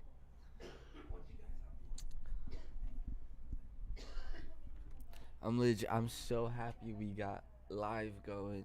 So now I can actually be on this shit and actually do something like market and fucking play video games. I'll play video games. I'll get an extra camera and just set it up and show you guys how cracked I am at video games. I don't play like Fortnite or nothing like that. I play like Modern Warfare, some hard games, Battlefield. Battlefield's my shit. I go off on Battlefield. I have to see about that.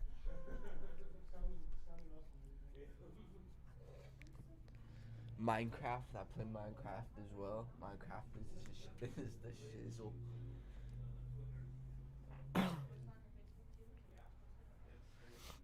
Happy 4th. Happy 4th.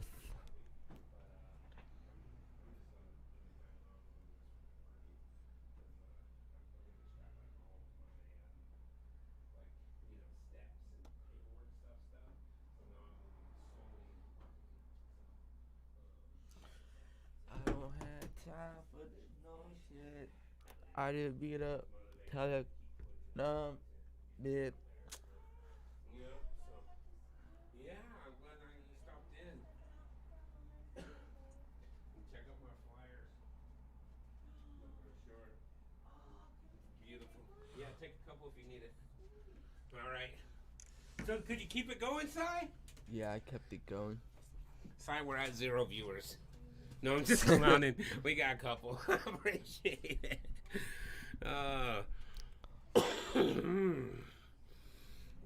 Let's see if this works too. I have this set like this, and I think that, check it out, I think we can play just some tunes in the background. I hope that's working. Might be a little loud. I see it redlining here. Yeah, see? Yeah, you can vibe to that. You know why you can vibe to that? Because it's copyright free. Copyright free music.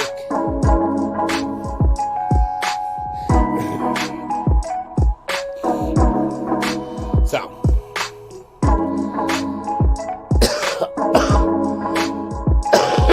yes, thank you for the update, Cassandwich.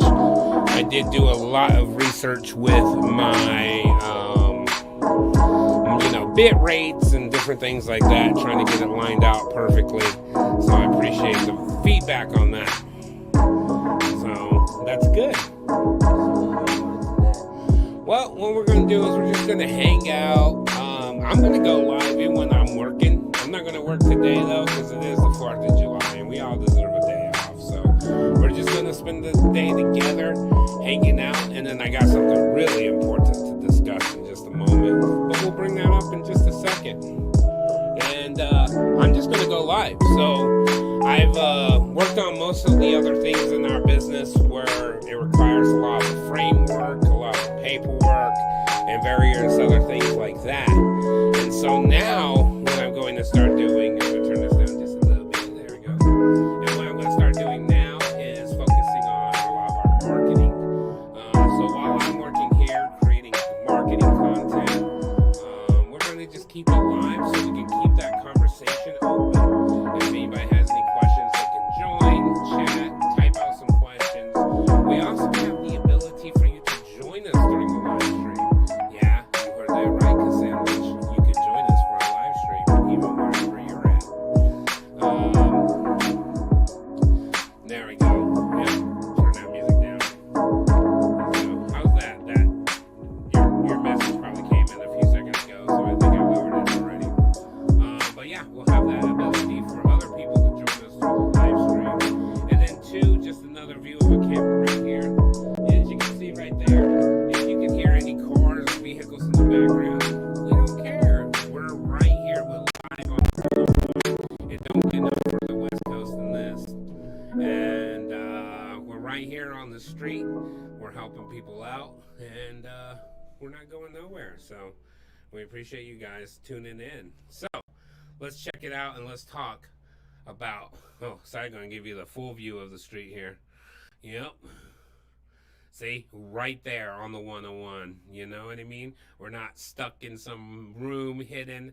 So if you guys hear trucks drive by or anything like that, that's what we got going on. So, all right, let's get that camera, bam, back over to you, Cy. And what we're going to do now is we're going to switch back over to our chat one. Because I want to bring up some, wait, let's go this one. That's what it is. All right, there. So this is something I want to bring up, man. Something that's been in the news, something I want to talk about. So I hope you guys can have this conversation with me. Let's see here. Actually, I want to actually make sure I have this conversation with people. So I'm going to go ahead and pull up a couple of other links here. Yeah, there we go. When they extract from the rooms, does penicillin come too? That's a good one. That's a good one. All right. There we go. So I can see a couple different feeds now, I think. I think we have our Twitch feed open where I can actually see comments if you are on Twitch.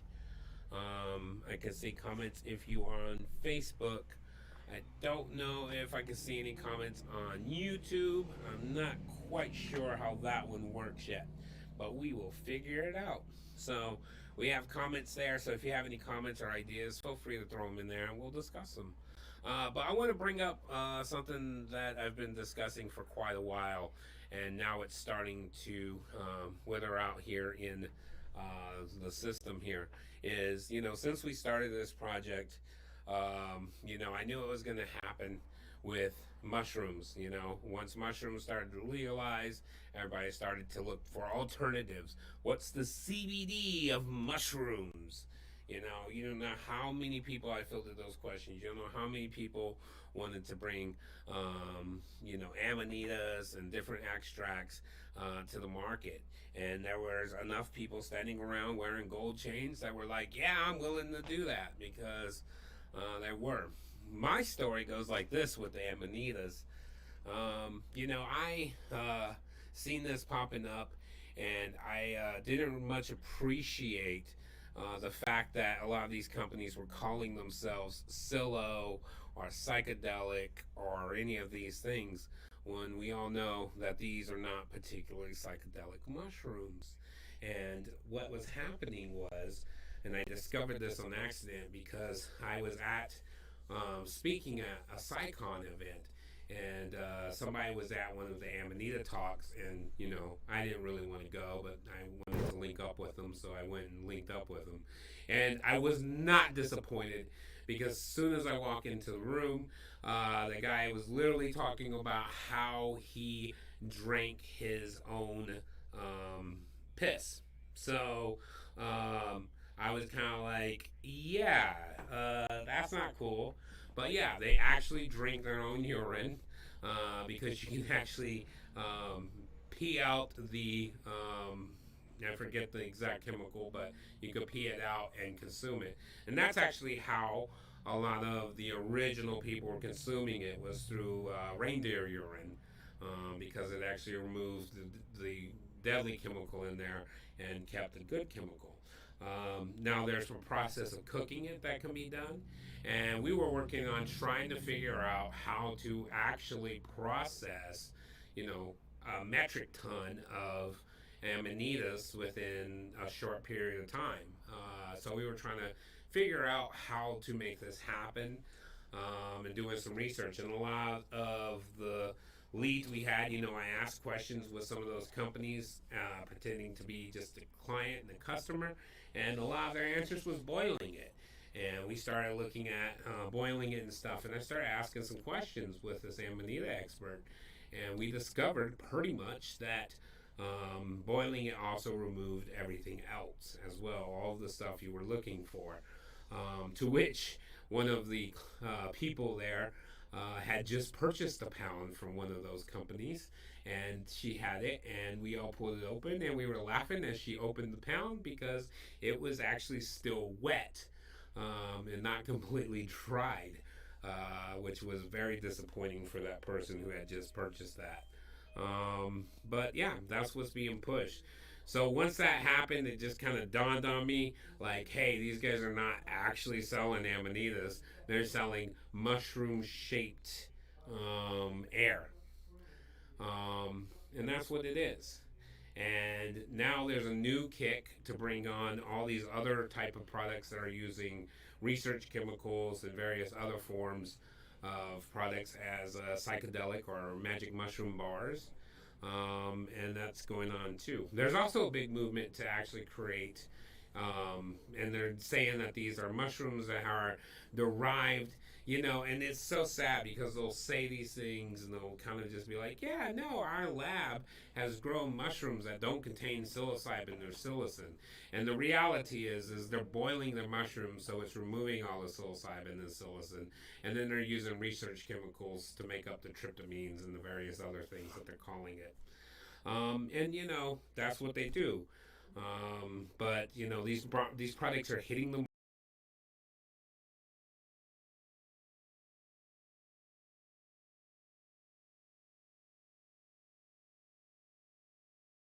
market. It's causing a lot of confusion, because you know, these products are out there. There are lots of stories of parents getting these products are getting consumed by their kids, and then they're calling, you know, medical to come in, and then they're getting charged with neglect and with controlled substances. But then if you know, and then of course the newspaper puts the article out that kids are getting their hands on these magic mushrooms and they're having to go to the hospital and all this other stuff. But if you follow the story up, look up some of the names, compare it to some of the records, you start discovering a lot of the charges are being dropped because they're not real mushrooms. Now, this is great for you guys that are wanting to sell, a pretty package that you claim to be a psychedelic without actually getting you in trouble, which is cool. Do you do you, boo, I guess, right? I don't know how we get over the analog fact, but, that's what it is. And that's what's going on, and that's what's filling up. But right now, according to the CDC and the FDA, there's a particular brand that's out there that is not only, going with the fancy packaging, it's actually causing some people to be sick. And that's what we're just going to take a browse through and look at for this moment, for this beginning of this episode, is, how you can get safe services. Nobody's searching for mush. Like, there's two types of people. Yeah, there's people who just want to get high, but then there's people who are looking to heal, looking to grow or find themselves or find some spirituality. And you're not finding that in a cheap, colorful package at a gas station, right? And you might not even find it at some of these high-end resorts that are popping up, right? But the thing is, you want to make sure you're getting naturally derived psilocybin. Psilocybin made from real mushrooms, and avoiding some of these research chemicals because they are causing some issues, and it needs to change. Right? Thank you. And that's what up. Shout outs to Cash Flow joining in. It's good to see you, brother. Nelson, thanks for popping in. It's good to see you guys. So let's kind of look through this. This is a looking at the investigation on diamond shrooms, chocolate bars, gummies, and cones. The FDA is the one that has this out. This is their website, and this is their branding right here. So, a lot of people are, there's a couple different stories too. I think one of the ladies who had this happen actually did a YouTube story on this and talked about this. Maybe we'll look that up because we actually have that ability. She ate them and they were not feeling good. Both of them ended up having to go to the hospital, and that wasn't very good happening. And the company did eventually do a recall. The FDA didn't issue the recall, so they have been recalled. A lot of these products have. But let's keep scrolling through here and looking at what they have. These things are appealing to. I think that's another thing I want to point out. As a licensed location, even though in our licensed location, like when you come do a licensed service,